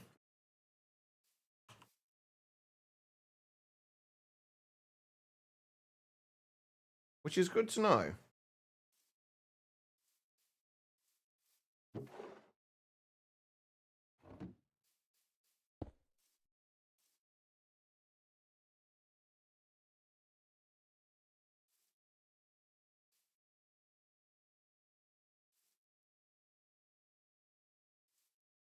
Yeah. But then that bit is a bit weird, where it's got the minus 500 bit.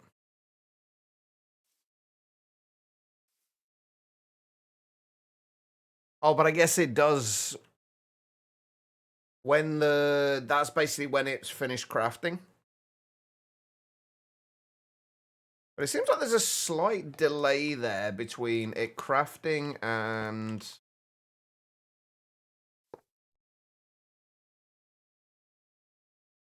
when it actually finishes, or when it actually from getting the source to when it actually finishes.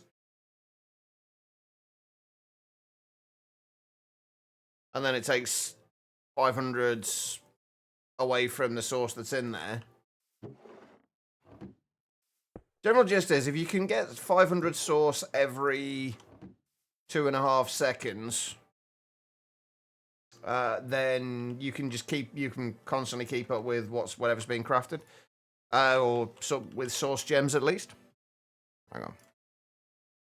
So that is good to know. Now, as far as getting, there's a few things I want to test out actually with the next thing is getting amethyst, because there is an amethyst golem obtained by performing the ritual of awakening near budding amethyst. So basically, there's a golem that you can get that will speed up the growth of budding crystals. Now, I don't know if that is just amethyst budding crystals or whether it is all budding crystals. Will it work with Certus cores, for example? That's one of the things I wanted to look up. That's something I want to do now, I think. Actually, let's go. Hang on, let me find the imbuement chamber thing again. Is there anything more in here that we need to read? No, it's just recipes. Okay. So we are probably going to need a Dominion wand at some. This is so annoying with patchouli.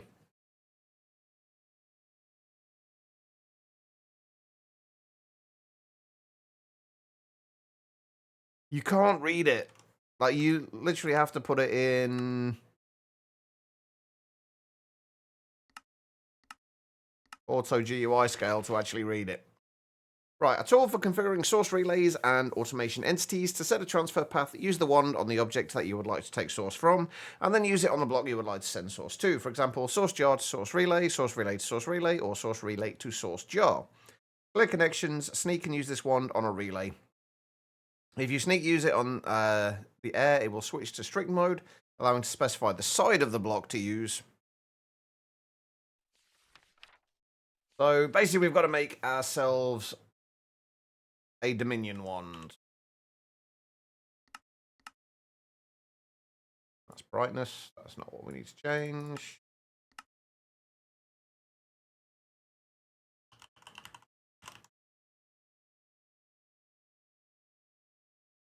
Okay, so first things first, enchanting apparatus. We're going to need this for a few things anyway.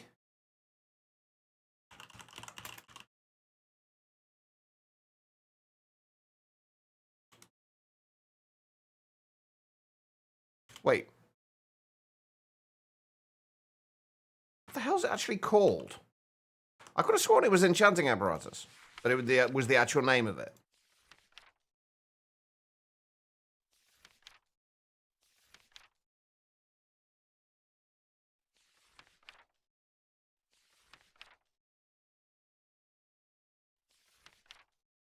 Yeah.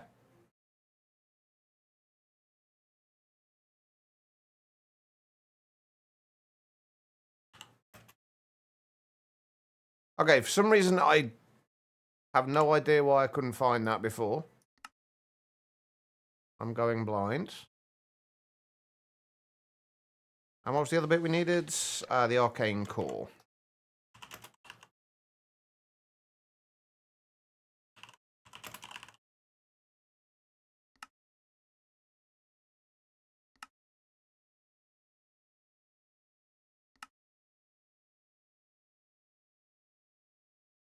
And we need pedestals.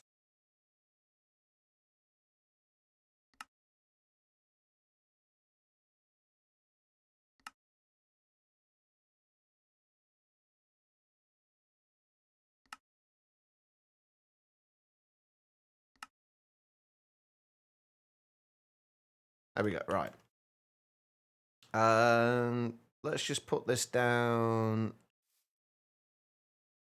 here for now. How far away can the pedestals be?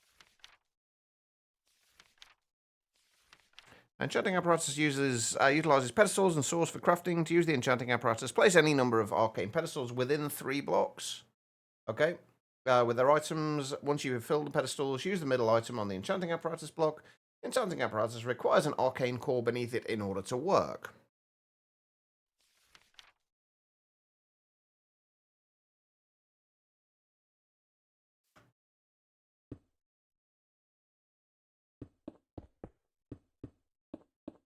So we can just have it like that. And then you need source jars.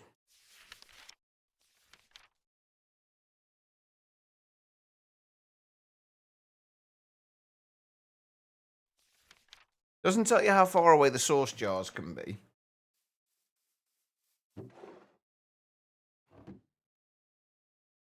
If we say 1, 2, 3, 4, 5, 6, 7. We do it like 9 blocks away.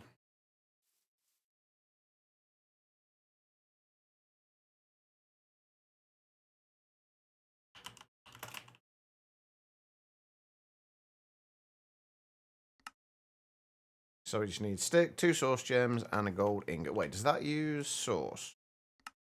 No, okay, so we'll be able to do that anyway.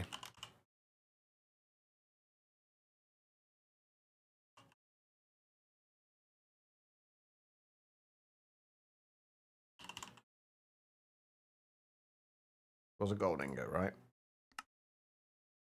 Yes.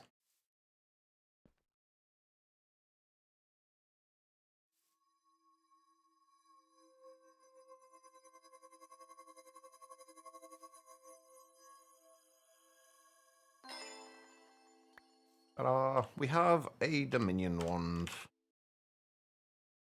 Give that a place in here. Right, so what do we have?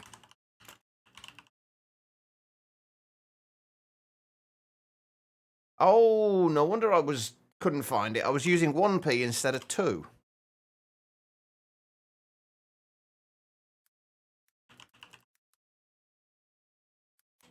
Apparently I can't spell. Right, have we got anything in here that we can test this out on to see how far away source jars can be?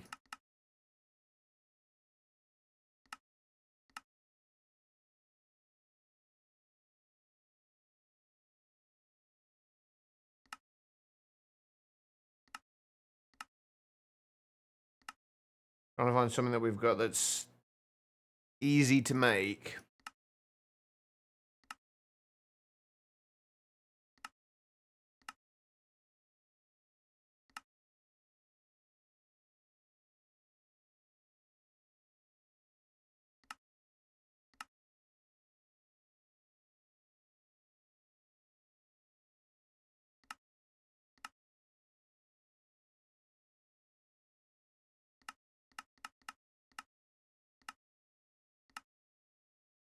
Oh, we do need this for the All-Modium Pactal, which I would like to make at some point.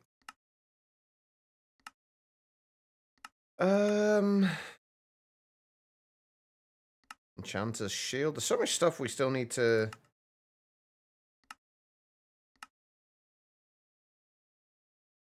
I'm assuming that's a way of duplicating scrolls.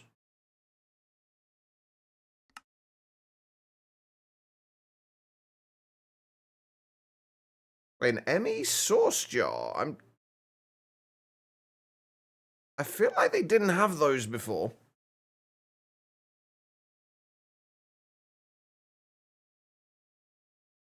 Last time I played this. Well, they might have done, and I just completely missed them somehow.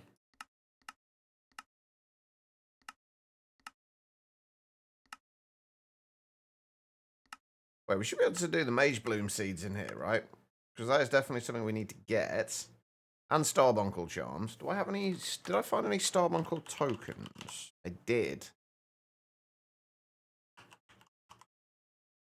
Was this 4 gold? Oh, it doesn't take source anyway, does it? Of course not. Oh, and we've got the Starbuncle wheels as well. Oh, I do love those things. Alright. Right, where are the Mage Bloom seeds? Because those are something we do want to make.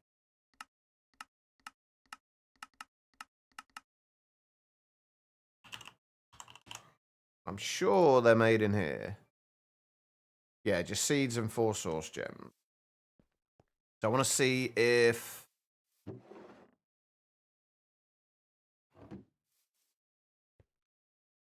there is anything... like, if there's much of a difference between these and the... what are they called? Other things. Source gems.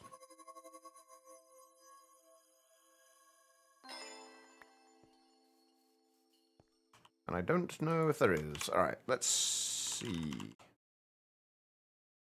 Oh, I just realized I destroyed my Supremium farmland, didn't I? Whoops.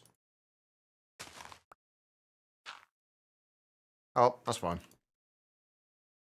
Except that doesn't plant on. Really? You're not going to let me plant it on there?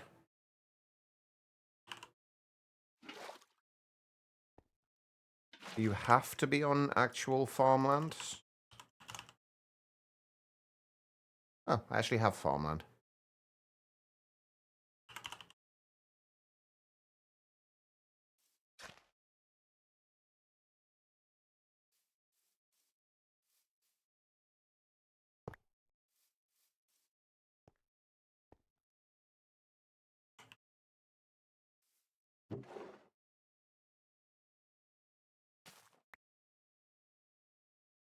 You can pick it up as Essence farmland if you break it with Actually, we don't need to do that, do we? You can, if you break it with Silk Touch, it will pick it up properly. Wait. Oh, is that because we haven't got any light over here at the moment? Probably. Where's my spell book?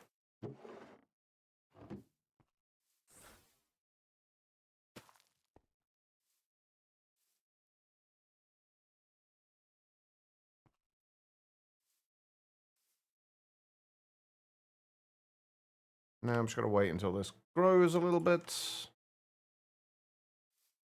No, okay, so that's the same. The Mage Blooms are the same as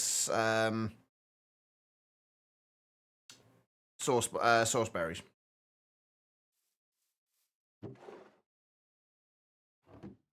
I mean, occasionally you will get the essence back from it.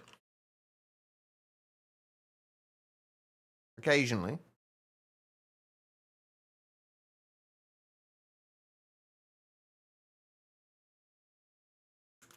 Okay, right. We were supposed to be looking at golems, weren't we?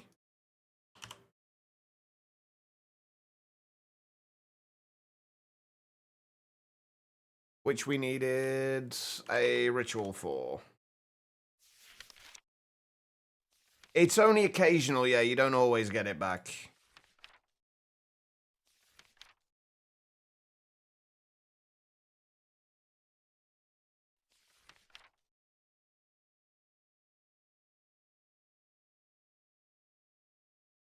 What was the ritual we needed?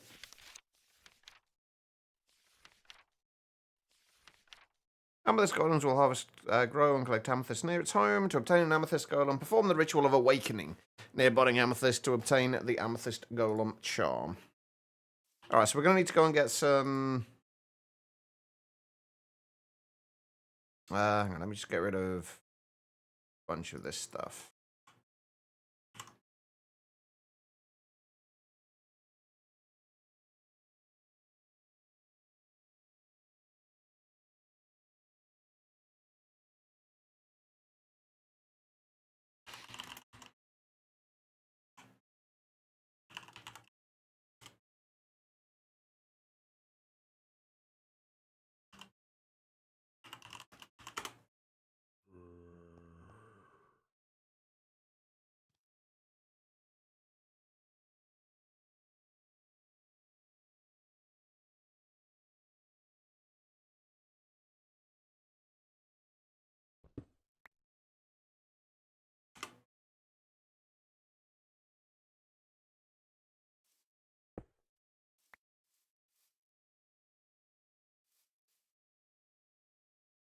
Actually, you know what, guys? I think I'm just going to call it there.